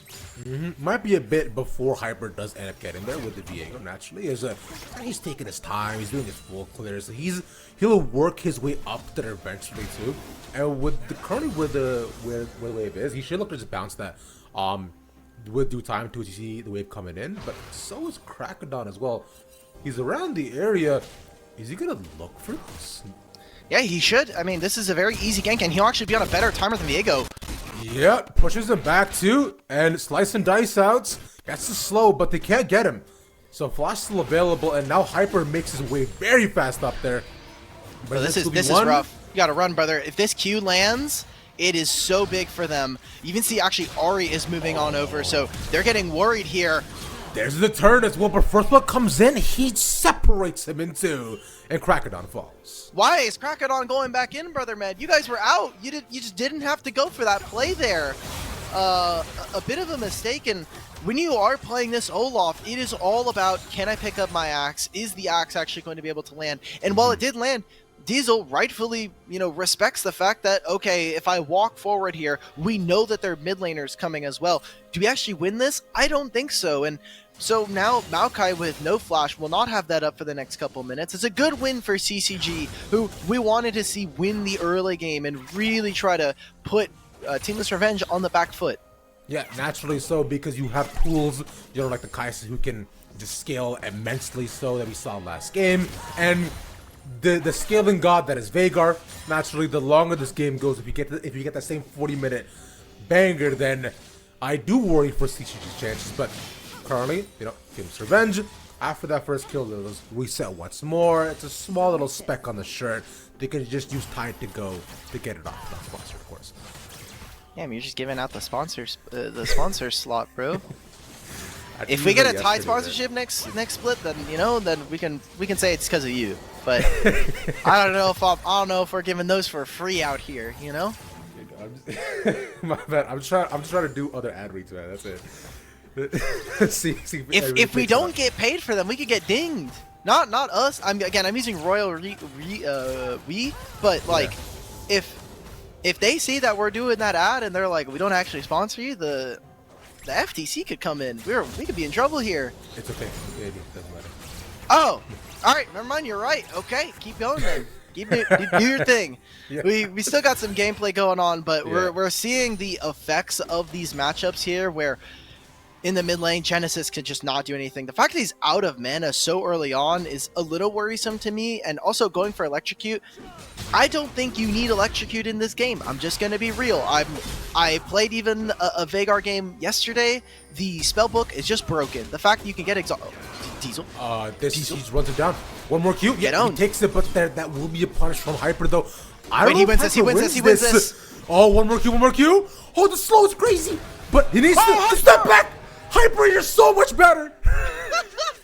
Give him the hands, brother man. Okay, respect. Diesel, no flash available to him. Means that Hyper can immediately find that kill. So he is level 5 at this point. Has a pretty good lead for himself, 1-0-1. But using the priority of the bot lane and using the fact that Hyper is on top side should mean that the Dragon goes over to Teamless Revenge. And now the map is split in a very awkward position for Diesel, where he doesn't have flash, he doesn't have ghost. Mid lane is missing. He has to be so careful, because not only can he get dove before this wave, if this wave crashes, he's dead. Oh. Yep. Blur CC, and bro, this is so brutal. Top's over, guys. Well, as an Olaf, you get denied that's 2.5 waves now. You missed out on another kill. Oh, yeah, it's actually so over. Shocky gets the free farm. He'll get approximately 3 plates from just that. And he's has to walk back to the lane again. Yeah, Shocky's going to be so strong in this game. This game's kind of super doomed at this point. By kind of, I mean very. For top lane, this is a matchup that is not very forgiving as well. When we're talking about Olaf, he still has some comeback mechanics, and when Shocky does spend his gold, we'll see if he indexes to finish his Gore Drinker, which should heal him, but shouldn't really change the matchup all that much. It just means that Diesel will have to overcome the kind of hump that he is currently in, and make sure that he gets back into a position of power, because if this Olaf is not a backline threat, then you're going to be wishing that you had picked a Scion instead. We were saying we were looking for a top tank potentially to come in for TRV to round out the composition. Although as base as the Olaf pick is, so far it's been our time for him. Nonetheless, though, as he move across the map, he is actually He's still looking for Hyper, man. He's out of lane, and he wants to fight him so bad. He has a legit vendetta. He's just making sure he's not getting camped again. Because as a fellow top laner, the third gank is the mental boomer. Because the first one is like, okay, the first one in this game, fine. I was fighting on my mid jungle or my top jungle, and my jungle went in, we lost it. It's fine, whatever. The second one, he has Viego come in, gank him. They find the kill. It's like, all right, fine. Like, I got called out. That's fine. The third one, however, where they're sitting in between lane brush and kill him, that's the one where it's like, all right, guys. Like, now I just got to play safe. Hyper's going to stay in my lane because of all the action that's happened here. Rifthold should be going over, and we'll see where they use this.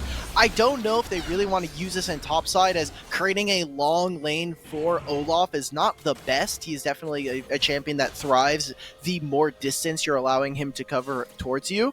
But maybe they can use this mid. Again, Dragon going down so early on, it means that 2 minutes from now, we're thinking about potentially even them using this to spawn in and trying to get something done.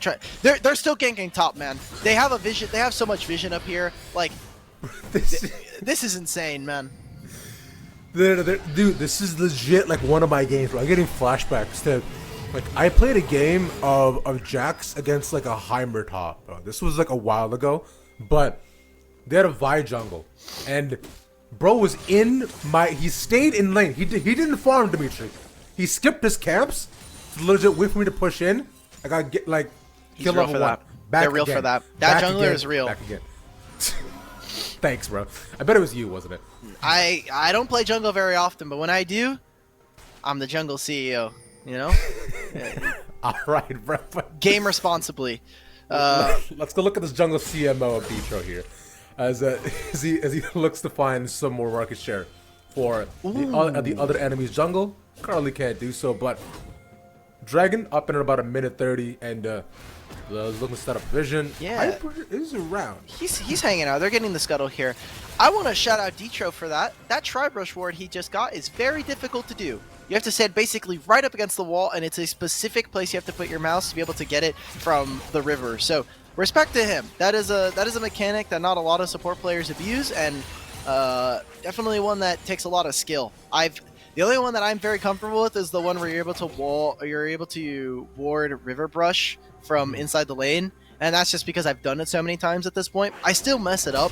My favorite one to practice, I don't know how much like ward placements you've practiced, but the one from mid lane onto the bottom side brush, they're actually just going to summon the Herald, and top side or bottom side, there are fights going on. They were going to try and dive Ahri, but instead, nothing comes of it.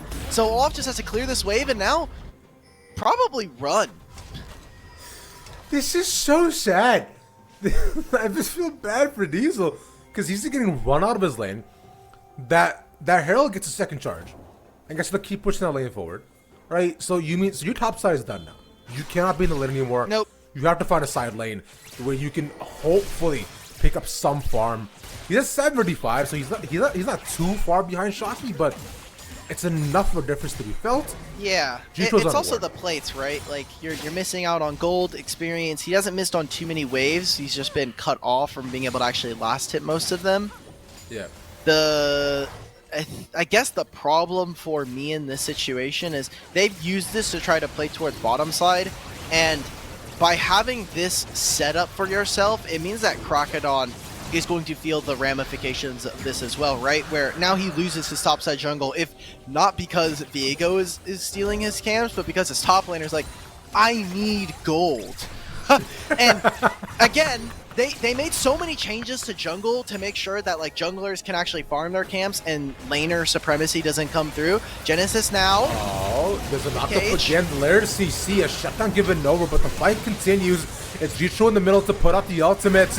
And look at Ahri hopping around. That's one more. The resets for Lunar. One more should be able to take it. There it is.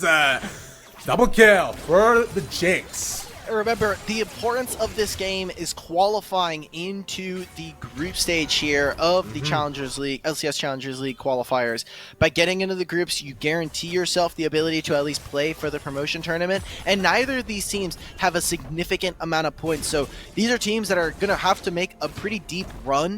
They're going to have to go at least top 8 at the very, very least and require a lot of upsets to go their way. And both of these teams really, I mean, Team's Revenge actually lost all of their points because they made so many roster swaps. If I'm correct, I want to double check on that because they still have Enigma on the roster.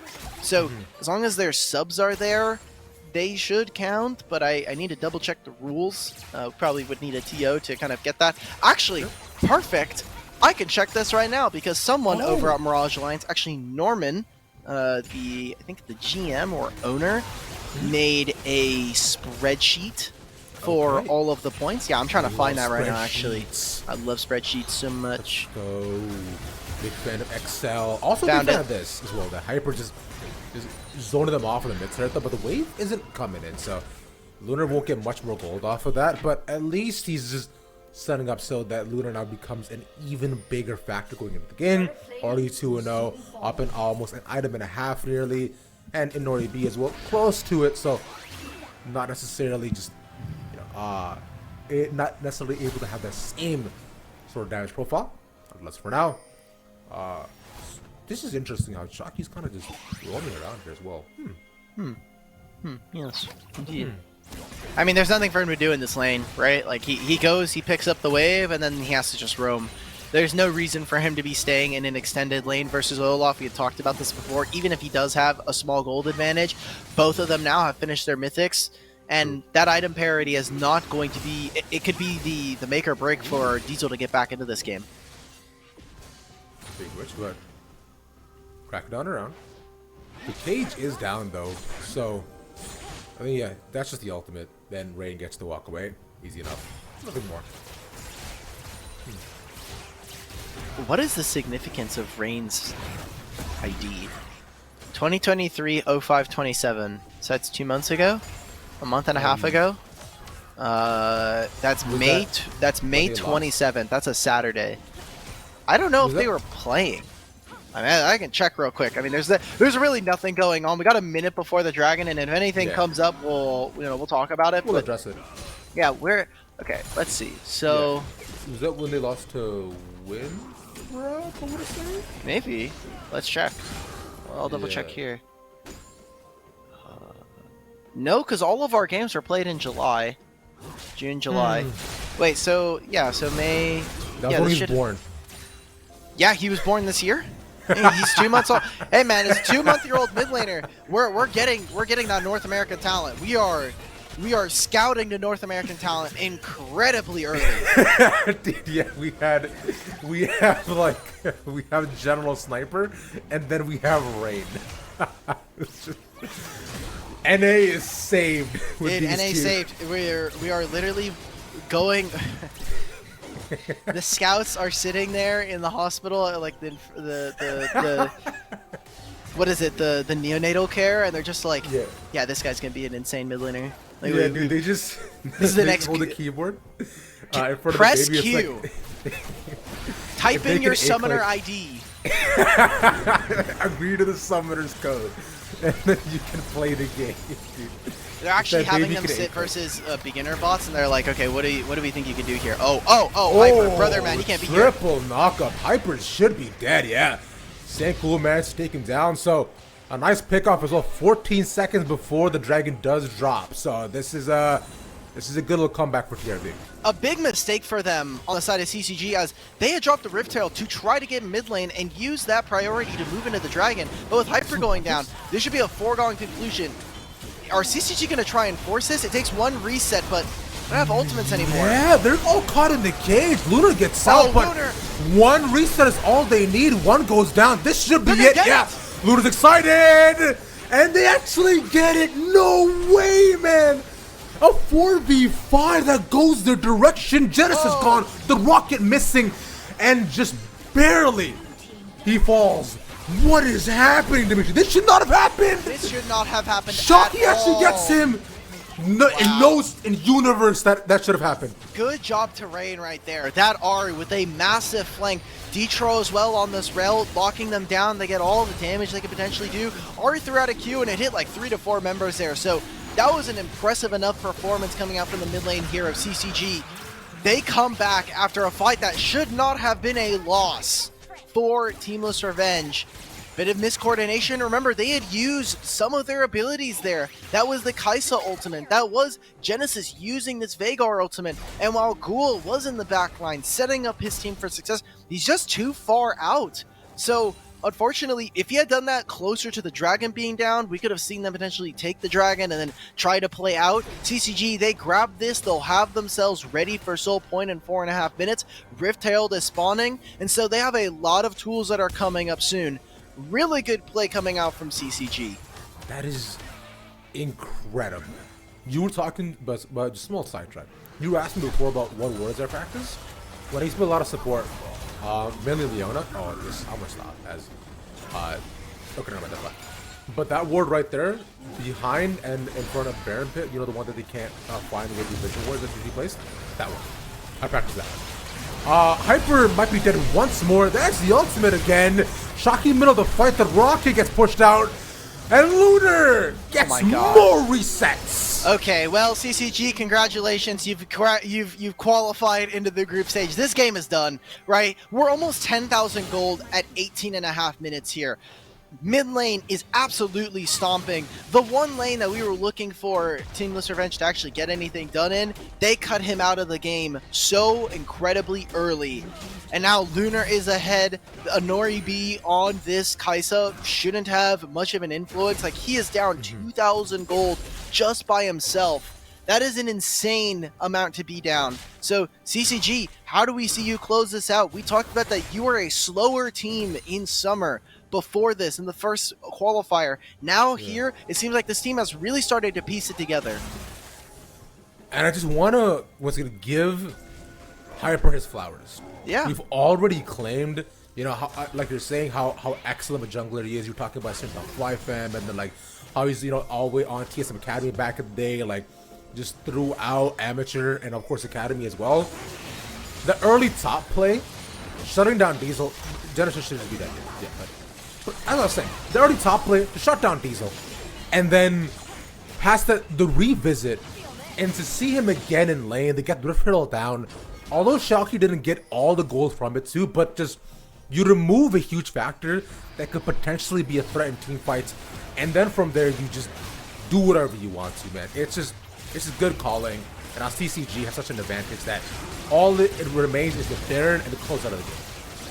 And I did want to talk about the fact that CCG, this obviously was, I don't want to say a non-intended roster, as they might try to go for the re-engage here.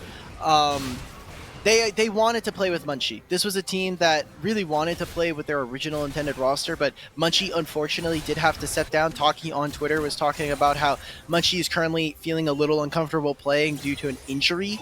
So I'm glad that they're prioritizing player safety, especially one that is a physical ailment, to make sure that he is good for the future. Munchie is a player that we are always excited to see in the qualifiers, and I think made some carry performances that we saw in spring, but now they're trying to turn onto Hyper here, as Ultimate should be able to flash if they need to. I mean, he is definitely should just be dead. He's out. If they chase him down, but no shots, man. Okay. All right. Well, anyways, that's that's the base opened up. Did he get its inhibitor too? I think I tried to stop them. No. Yeah. Go take that for free. Get the charm down as well. What a magnet storm from Deidro. Okay. That was disgusting. Wow. That's a 21-minute ace, Ravish. This game took longer than it took for us to get to this round, man. Dude, oh my god, bro. Okay, well, yesterday we had a couple of FFs because teams were done. I know there was a Mirage Alliance game that went to 15 minutes. That's just the game done. I don't know what to say other than, again, congratulations to CCG for qualifying. Teamless Revenge still have the opportunity to do so. They are one game away, and in their final series, they're going to be 2-2. That is the last game that they could potentially play to qualify. I think it would be a heartbreak, especially for a team that we saw a lot out of in the first split. This is a pretty tough spot to be in, and there are still a lot of games. I think it's actually the first game done. I'm in the results channel. There's nothing else here.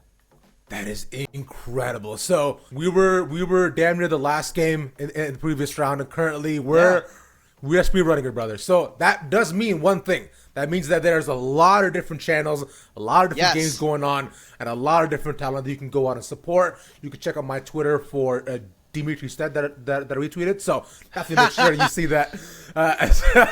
We got the main channel as well. I'm sure Rally Cry Official also has their game still going on. So yeah, make sure that you're supporting all of them and the rest of the crew here. So yeah, thank you for watching. We'll be back in a bit.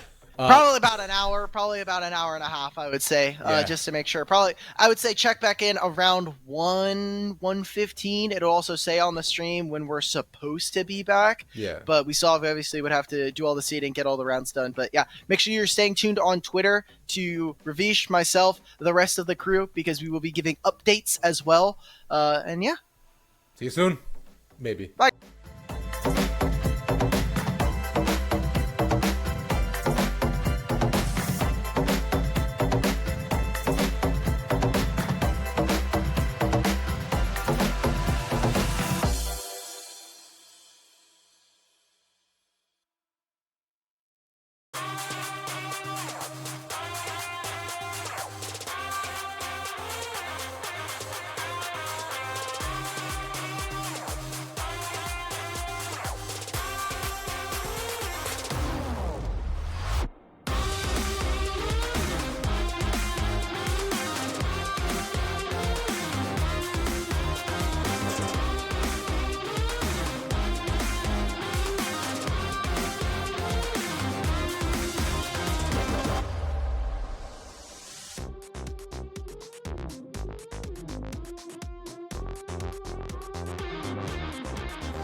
The LCS Challengers League is brought to you by Turo, the world's largest car sharing marketplace.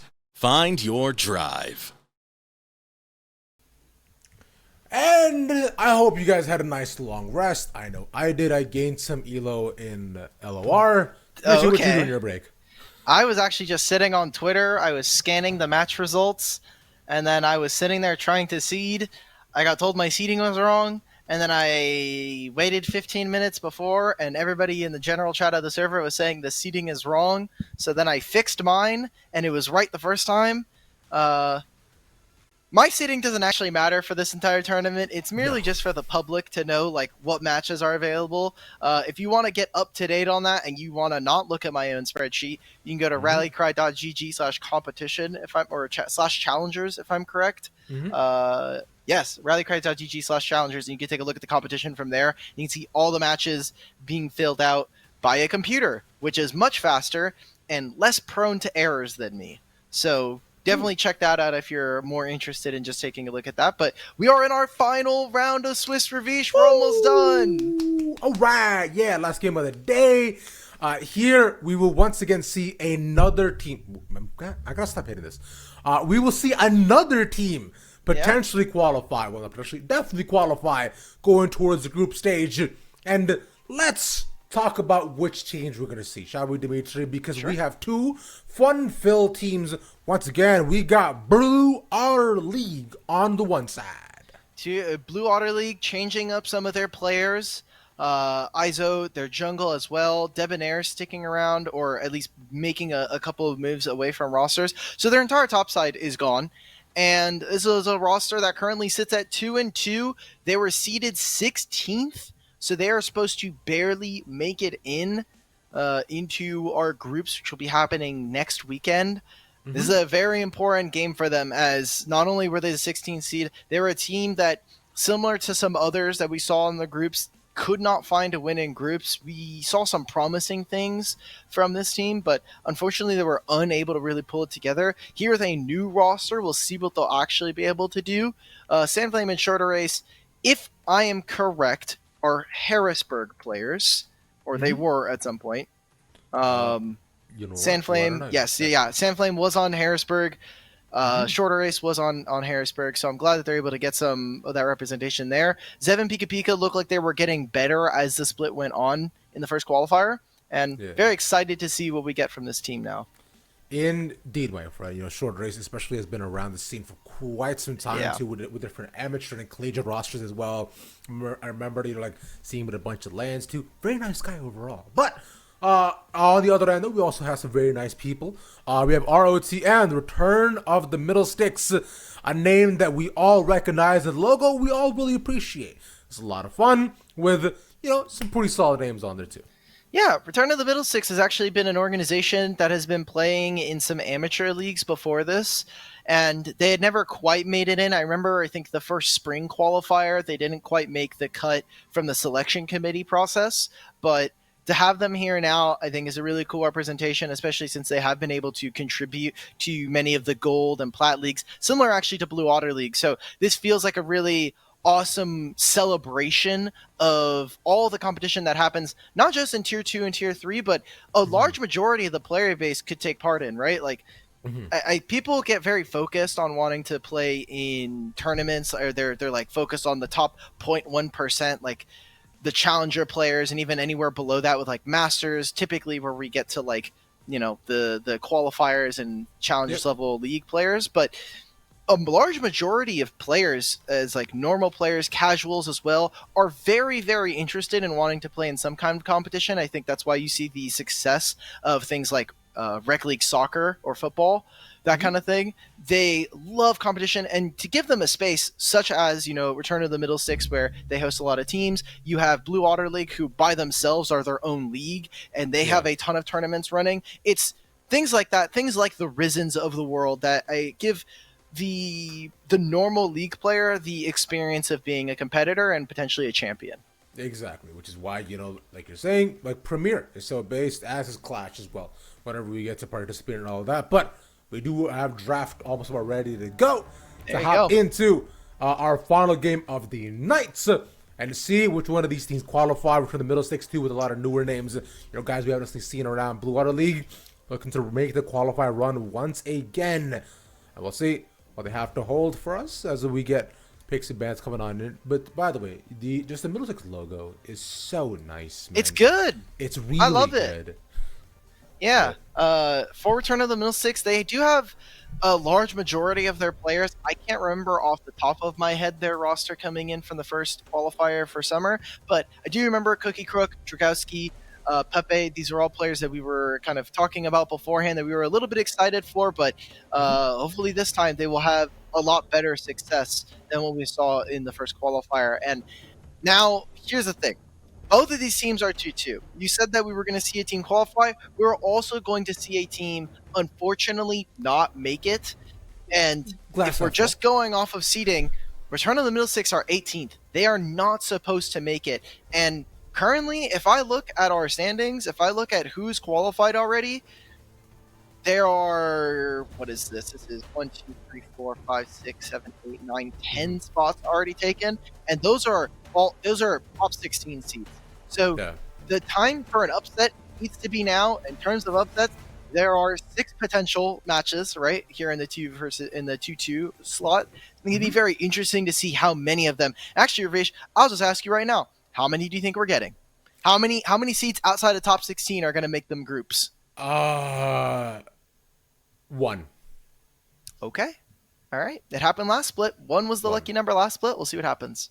And I mean, that's just, of course, just me being a bit more apprehensive, being a bit more just going on the safer side of things. I'm not the most betting type of guy. It's just casinos are not my thing. But anyways, we're gonna talk a bit more about that as we look at the draft going on forward. Kaisa B1 naturally, as we will see a lot of the draft. Olaf though and Lilia bad way to a lot of jungle focus, but that does leave room for Tristana to be picked up for OTM. Good matchup in the mid lane if they really want to try and go for this, but bottom lane is definitely one where we see the most amount of Kaisa. Tristana definitely more played towards mid lane, surprisingly enough. Again, being able to take turrets, being able to move out of mid lane very easily is very strong. I like this. Again, the power of the meta right now is coming in, obviously, the very strong 1-2s that we're seeing right now, the Kaisa, the Rel, the Tristana, but they're also very flexible at the same time, so they don't give a lot away, and they still allow for you to pivot inside of the draft. Now, for this Return of the Middle Six team, they are looking at a very strong mid-jungle 2v2, if they are going to have these two sitting in mid and jungle like we're expecting. The thing for Blue Water is I wonder if they're going to be prioritizing things like the Jace. They've gone for their jungler instead here by picking up the Poppy, which is definitely very good up against ROTM, but now you need the damage to supplement it, and you're also going to need someone that can actually match the amount of damage that a Tristana would be able to bring.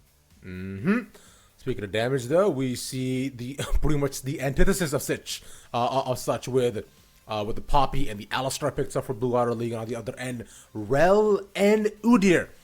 So, likely indicating we'll see that Udyr jungle alongside the Rel down support position.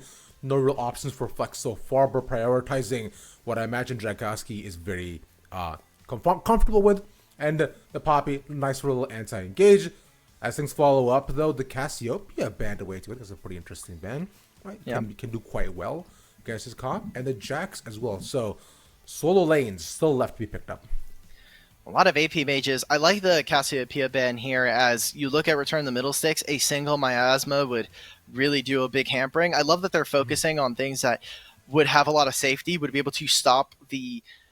I say shorter range. When you have a Tristana, it is a little bit weird just because she has so much attack range available to her thanks to her passive. But looking at the rest of the team that they have so far, they do have something that is built around, hey, we need our 2 melee champions to really be going in.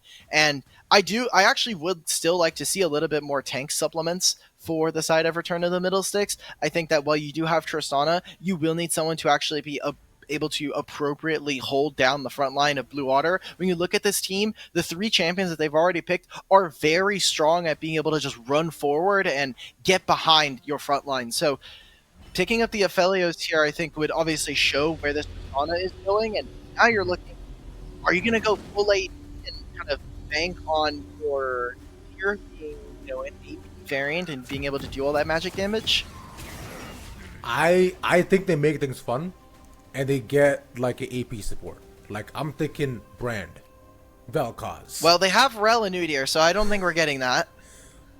Okay, fair enough. You know what? We're going AP top. We're going Rise top. We're going Tank Echo top. Sure. We're going. I like the Rise. I don't know how I'd feel about it into this team, but Rise, I think definitely deserves a little bit more shout. Cap. Okay, good. All right, cool. I'm glad we didn't get baited by the hovers. I was thinking about it. I was like, there's no way we just randomly rattled off Echo and they just pull it out here. That'd be very funny.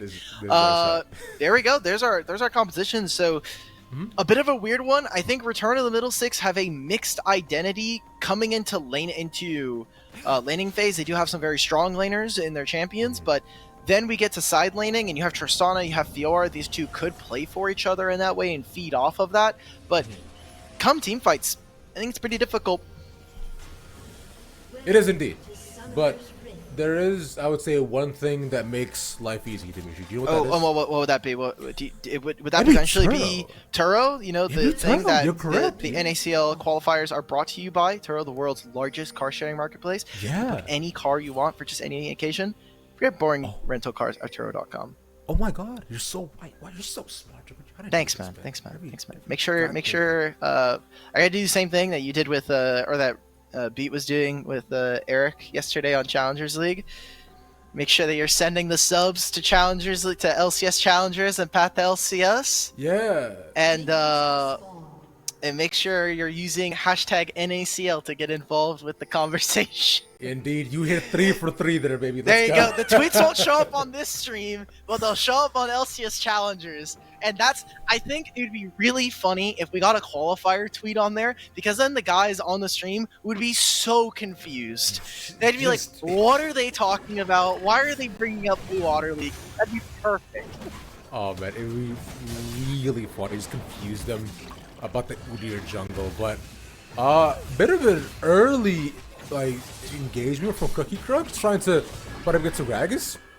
He does get 2 marks, so decent amount of damage. This is basically what happens when you're playing Fiora. You really want to try and go for an early invade to try to, mess with enemy jungle, but Sandflame being there actually provides a lot of usefulness. And right now, Fiora, she has a little bit of Omnivamp. She will steal a little bit of HP with some Conqueror if she's able to get it fully stacked.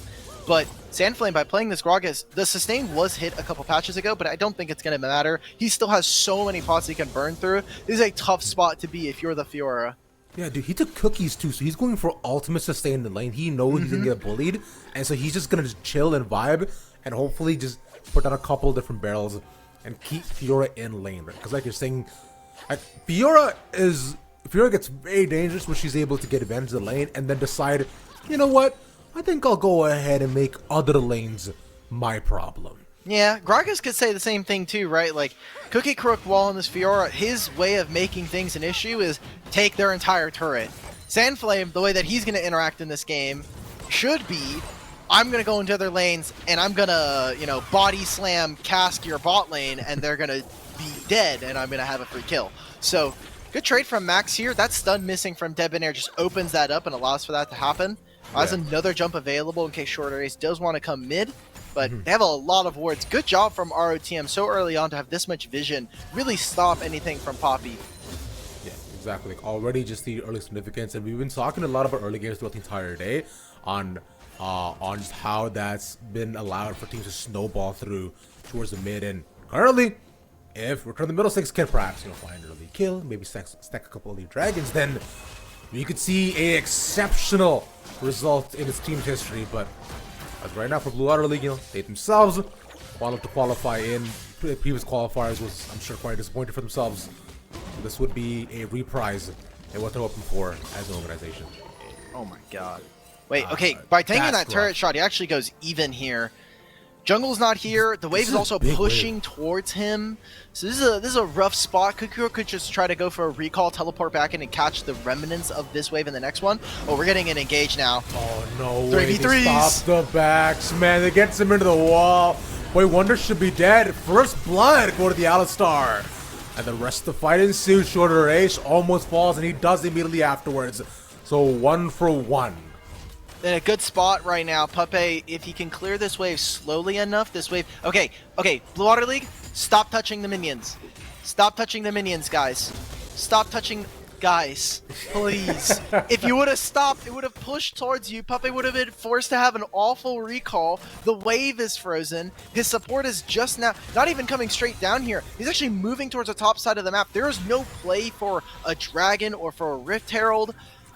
Alright, well, now they're going to get their recalls in. They'll be slightly stronger, and so they'll be at least 15 seconds ahead of their opponents. Puppey will have to clear this one, and potentially with how long it's taking him now, it could potentially even last yet another wave. We're already seeing them start to get vision up towards the top side in favor of Return of the Middle Sticks, but again, there's no objective here, and the longer that you're giving this team to farm up, to scale, I think you are going to feel very comfortable with their chances. Just not a lot of tanks for this team.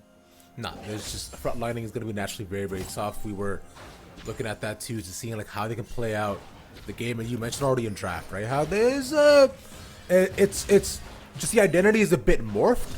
So when things come together around the 15-minute mark, let's see what goes on. Though for now, it's a little bit of time. TPU's down in the top lane to use a quick drug, know the shenanigans, Rossi for the dies, and which I was thinking one thing too. Yeah, what's up? I was thinking that, you know what, I'm gonna abandon this top lane tank identity that I built up, and I'm gonna play Fiora. I'm gonna become a Fiora player. Sure. I mean, I would love that for you. It does mean that we have to play around you a bit much, so I think you should. I think you should work up to being a carry player. I think starting off with Fiora, there's a lot of like, there's a very large burden of like you need to be able to carry, and the minute that you lose lane as Fiora, your champion is useless for the rest of the game. So I would recommend personally Darius? maybe some easier bruisers. Darius is fine. I think Garen is incredibly friendly for new players. That are playing carries, I should say. So I was about to say. I know you're not a new player, but playing a champion that is useless out of lane if you fall behind is like literally Darius, Garen, like things like that. Things of that nature. You know what? Fair enough. I'll start on my Darius arc. I will go ahead and ask Dragon for some tips. Never take Flash on that champion. I'm just letting you know right now. Flash is useless. Ghost TP always for sure. Ghost Ignite, brother man. You do not need TP on that champion. You are not trying to play a split push game with that guy. You take Ignite, you take Ghost, and if that enemy is not dead or backing at a minute and 45, 2 minutes 30, you have lost the game. I'm joking about that part, but it's you should be playing aggressive. We got a dragon fight here. Yeah. They're getting moved off. Thanks for the leash, boys. Yeah, this is easy. This dragon's down to half to get the stun down on 2-1. It's a follow-up, but nothing more passive to put down the unleashed power. Dragowski's quite low. He's still maintaining himself on the dragon, and Broski, I don't know if you want all the smoke coming out of this mythical creature, but instead, the entire team is here. Debonair and Sword Race, can you guys stop this? Poppy is around, and they need to weigh in for the smite, potentially available. Gets the knockback. The dragon is on the other side. Another stun lands. Sword Race is in front of the dragon. He just needs to smite, but it's gonna be on Dragowski. There was so many abilities used there. I loved how aggressive we actually got to see the support for Blue Water. Pika Pika trying to do some work there. However, that was a comedy of mistakes coming out from a couple teams, right? Like we're using the ultimates. I think target selection was not perfect there, and then eventually the dragon literally healed for 600 HP while everybody was fighting, and then they came back. They started doing it. That should have been, in my opinion, that should have been Blue Otter's availability to go for that. They had such low HP bars on the opposite side. You have Short Race, who could have very easily ran in and taken over. You have level 6s for the junglers, so kind of sucks for Blue Water as they were really looking to be taking that advantage. Now, this could be a good spot for them. Okay. Wave is pushing away from him. I love how aggressive Cookie is playing. Okay. Gonna use the grand challenge, just hold Sand Flame off. Dragowski is around, but that'll run time if he wants to re-engage. And now he doesn't have much kill anymore. I feel so bad. I feel so bad for Sandflame right now. You are playing tank Gragas, or it's actually going for the AP Gragas, so it really wants to kind of look like he wants to threaten, but doesn't have flash. The body slam's coming up soon. Yeah, I mean, look at how doomed this wave is. Thank you to our observers for showing this. Like, this is just like FF territory for top lane. This is where I need my jungler to come up here. I need my support if they're not already on their way for the Rift Herald timing. Sandflame. No, that's reportable. I'm pretty sure. Yeah. Nope. Nope. Okay. Saving the Keeper's verdict. It'll reset. It has a 15-second cooldown now, but. Yeah, that was very risky. I don't ever think you can E there. That's like asking for Dragowski to come over and take a free kill from you. Yeah, bro, that was. I mean, it was bold, it was brazen. I respect it. But yeah, true. Like you're saying, yeah, this wave position at least, although it lends well to Cookie Crook, but he calls for backup and decides that Rift Herald will at least be there, as they may have lost the dragon, but then at least we'll trade in neutrals. A lot of movement too early on. So with that, I do wonder if we see Dragowski being aware of this and decides to move towards the bot lane. You know, Kaisa is alone. There's Zed could potentially get dove, but currently no movements made. Just Herald taken. Yeah, I think right now the bot lane's actually trying to, keep this wave in a very good position for them on the side of Realm of the Middle Six. We'll see what they're able to do. That was a perfectly fine timing for Blue Water. That was them moving their support to try to play for the Rift Herald. Return of the Middle Six saying we don't want to do that. Okay, so this wave is going to bounce back now and go back in favor of Blue Water. They should be able to get a reset here from the side of Aphelios, although it seems like he has some pretty recent items. So I don't know how much gold he'll be able to actually juice out of these last remaining minions. And probably actually has to go one more wave, since the next one is going to be coming up. You have Alistar. I don't know if they spotted Alistar, but they can very easily just keep this wave stuck here. Right now, big important things for both teams is their ability to actually put down vision for this dragon coming up in a minute and a half, because it is going to be something that we're looking for, as Blue Water already have the Rift Herald, and you want to make sure that you're getting some stacking. 50-second cooldown once again. Keeper's verdict finding no targets. Short Graze says hi diddly ho, but the more to come of it, maybe setting up for a lane gank. The wave has pushed in. He will not be spotted here. I wonder if Poppy and Boy wanted to stay aware of this. The ward has been still pretty deep in. But Dragowski's here. That Poppy change was one of the best things they added to this champion. The fact that they made... Ooh, nice knock-up. Gets the knockback here too as well. Onto Puppet we go. A decent amount of damage, but Zeb's the next target. It takes way too much. Has to back out. Keeper's verdict missed the second knock-up onto 3. But it's not enough. TP's coming in. And that's the first person down. Look at Max as well. Jumping around. Gets the reset. And that should be the third shorter race. The next target. A couple more autos. In. He survives. Bom, bom, bom, bom. Everybody walked into like, we're getting all the TPs thanks to the changes to Unchanged Teleport, making it 10 minutes instead of 14. Really glad that we got to see that, and we get plays such as what we just saw because of that change, and it turns into a lot of kills, not only going to Dragowski, but now Max on this Tristana can be a very real threat. Debonair finishing his Ludens already, so picking up some more of that scaling, right? We're talking about their ability to actually play in team fights. They have a very good front line with this Poppy and Alistar, and the more time, the more space that they can build for Syndra, the better this game is going to get, just because of, she now has Syndra bucks. I'm really sad that League of Legends has moved in a direction where a lot of champions have like innate forms of currency built into their kit. We have like Victor bucks, the Grot. Okay. We have Syndra bucks. Yeah. I think I'm blanking. There's another champion that has like if you hit this amount of like number, you're Draven. Yeah, but Draven was like the OG, right? Yeah. So OG was. Do you remember when Draven had a bleed? I wasn't playing the game during that. Everyone just tells me that he had a bleed, and I'm like, that's cool. I never played with it, so I don't care. I have literally no emotional or like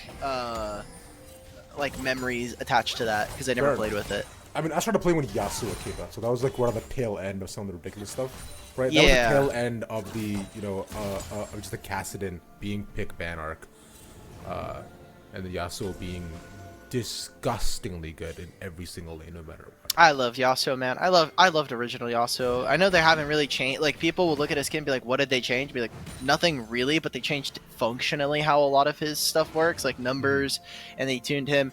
And Yasuo just doesn't show up anymore. Like, we used to have Yasuo Gnar as a very fun matchup, and that felt like it was always very skillful. We have Dragon here now. Talking about skill, we'll see how Blue Water League are able to open into this, because now Debonair's not in a great position, and they're actually losing entrance into the river. Okay. Short race first up. That's a nice little stun. Again, then rocked on too. Boy Wonder has got it just to support though. Look at Sandflame from around the side. The barrel actually knocks Puppey back, but actually saving his life when the re-engage comes in. Short race in the middle of the fight. He dies. The jungler is gone. And Reset City once again. 4 max. Jump around. 1 more. And we're going on 4. Bit too deep for Cookie Crook. But now it's on Dragowski. Another jump in. And the double ADC composition gets so much value. What an incredible fight for them. Very suspect, from my opinion. I thought, hey, if you can control this choke point, I mean, Puppey should not be allowed to walk in, but no one is focusing the AD carries. It was a lot of eyes onto Dragowski and Rel, so good job from the side of Realm of the Middle Six to have such good target selection in that sense. But Blue Water kind of falling apart at the seams here now. They're down 3,000 gold. They're down dragons as well, so really gonna have to get creative. We have not seen too many picks. Again, they are still waiting for items. Zev should have the Q evolve at this point. Debonair, at last I checked, was around 60, so at this point should be near 80 stacks of Splinters of Wrath, which means that his E will get upgraded. But this is getting more and more worrisome, and honestly, my eyes are looking at this top side. Like, yeah, Cookie Cork and Sandflame, they haven't had big influences on the game, but Sandflame so far is 2 for 2 on Gragas explosive casts that don't really disrupt the backline enough. Puppey getting knocked back means that he's not a valuable target for them to go for. They need to disrupt the backline and now put both of the marksmen into killer spots for the rest of the team.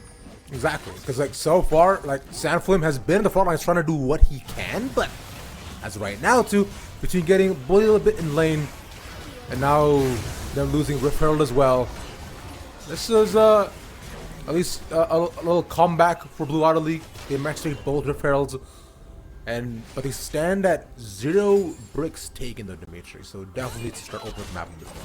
They got 0 bans, 0 bricks, 0 sauce, 0 drip. They've got nothing. That is rough, bro. You saying Short Race has 0 drip? Come on. Nah, Short Race has got the sauce for sure. See, there you go. There's Yeah, no way. I I can't speak for the rest of his team. I have not actually I don't think I've had meaningful interactions with anybody. Like even Short Race, to be fair, like I've interacted very, very loosely with him for like DK crew stuff. But aside from that, I'm pretty divorced from this whole crew. So unfortunately, no. I don't want to get copywritten, you know? We're going to get DMCA'd fast. DMCA'd by who? Destrooks? DK's that's a real song, right? I don't know. Oh, right, no DK way. Rap. Right, yeah. Bro, that's Donkey Kong Country, man. Yeah, because I didn't even play the game and I know this. I didn't. I forgot that it was from the actual DK rap. My bad. I remember Ducky made a video on it. That's the only reason why I know. Did you not watch the Super Mario movie? No, I didn't. What? Yeah, I never ended up watching it. Dude, okay, you know what? I know you were gonna go see this anyway. Yeah. You need to do the Barbin Mario Heimer. Yeah, the Barbin Mario Heimer. Yeah. Yeah, you need to see Barbie, Super Mario, and then you need to see Oppenheimer. I don't know if you can do that all in one day. You're probably gonna have to get a very early screening of Barbie. I think Debonair might want to go see the Oppenheimer right now as well too. Game lands the stun, gets the knockback, and Dragowski is Dunzo Bunzo. A shutdown again though, given over to the Alistar. Alistar is raking in that gold right now. He's it's quite radioactive with how hot it's getting for them. Like, yeah, they're getting kills. They're getting gold. It is, it is meaningful amounts. It is pulling members off of the map and allowing them to go for more plays like this. But look at the lane assignments. Debonair, he took a lot of HP, so he had to recall here. Max will get more damage down onto this turret. This should be the mid-tier one falling for Blue Water. we need to see the side lanes really start to take off. We have not seen Cookie Crook do much meaningful damage, and Max is actually able to trade. It is now a battle for Blue Otter. They need to be able to take down this Tristana, and then in the back line, you have to deal with an Udyr who's running at you, and this Aphelios who is not quite far enough behind that you can say he's out of the game. So very worrisome for Blue Otter. I mean, there's a dragon in a minute, and we'll see what they'll be able to do. It is Chemtech Soul, so but this would be, you know, soul point for ROTM. Now, my guess on the 1C that's below 16 may end up coming true here with ROTM, but still a lot of game to go. Real? And a decent amount of time before our prediction does come to life, though. Nonetheless, we'll look back and continue to watch as the game unfolds in front of us. Dragon is up another 40 seconds. Should be the next target for ROTM. Setting up earlier down there, just some vision put out. And with Max pushing up forward, they should maintain broad priority. A lot of fighting over mid right now. Like, Blue Otter have first say over this mid wave, especially with Syndra here. They can very easily clear this out. And ROTM, they're not only going to have to check Fog of War, but they're also going to have to be very, very careful. That's a Syndra stun that's just no longer available.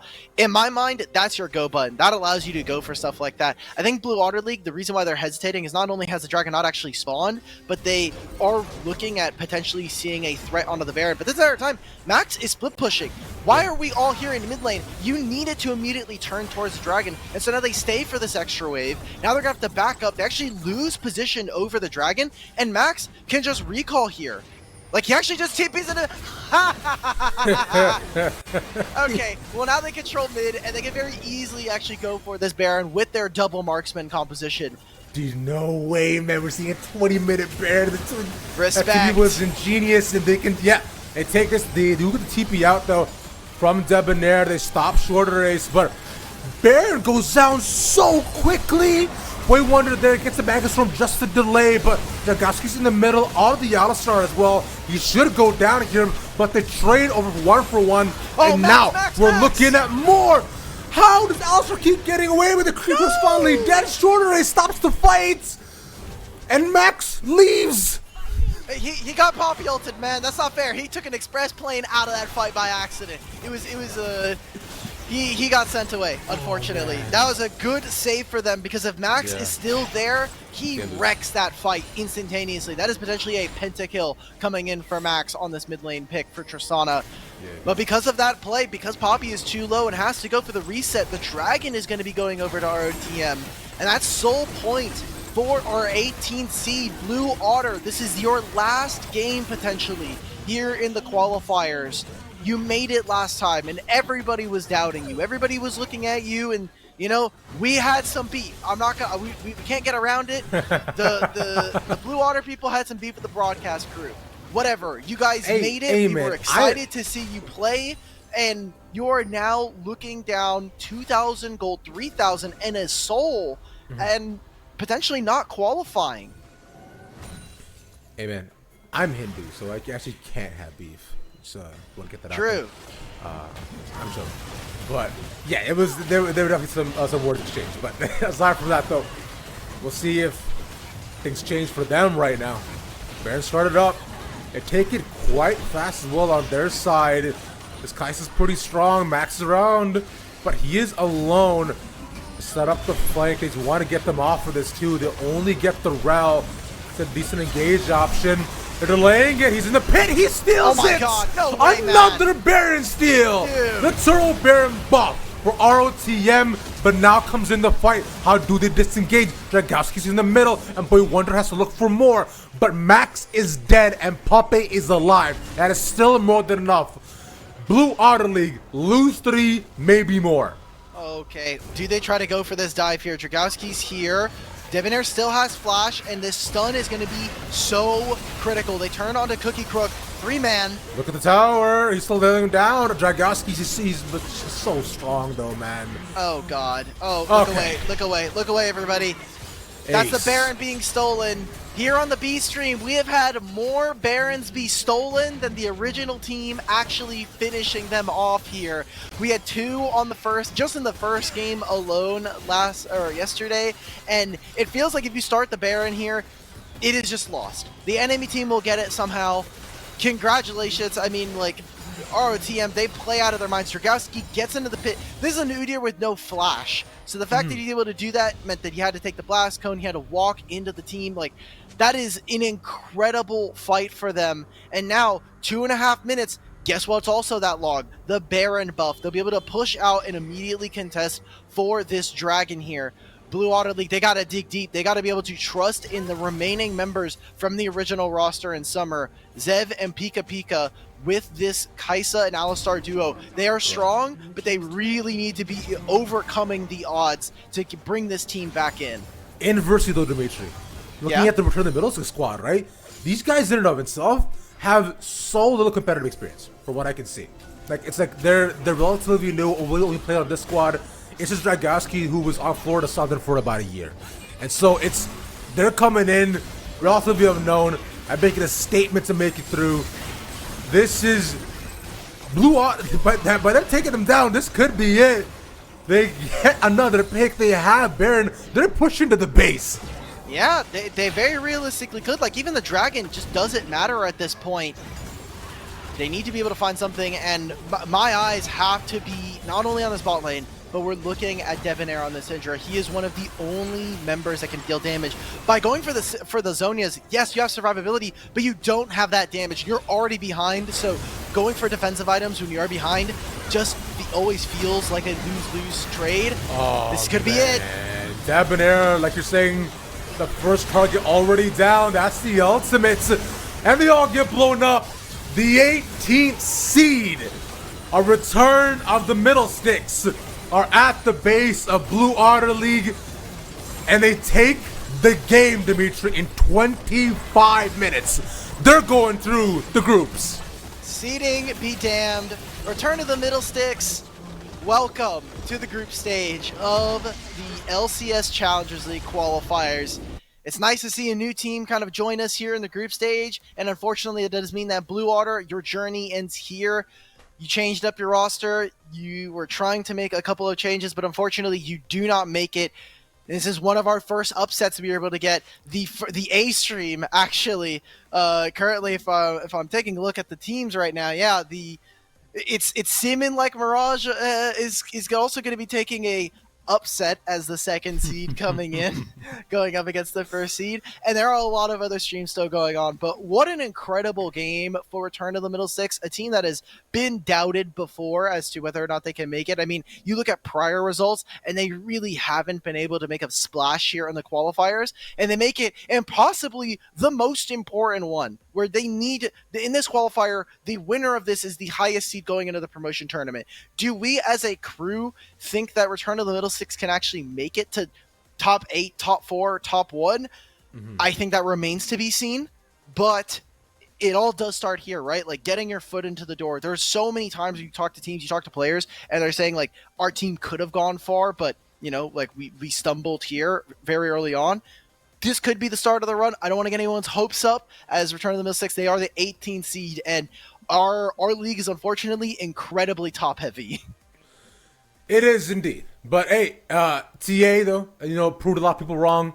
Mirage Alliance still can't beat the EP allegations, and we now stand at from the Middle Six, the 18th seed, climbing their way through. So I'm excited to see it. But as you mentioned, there are a lot more games going on, but we have reached the end of our day though, Dimitri. So hey, thank you all for watching. A big shout out to production, and of course everybody else for supporting all these players.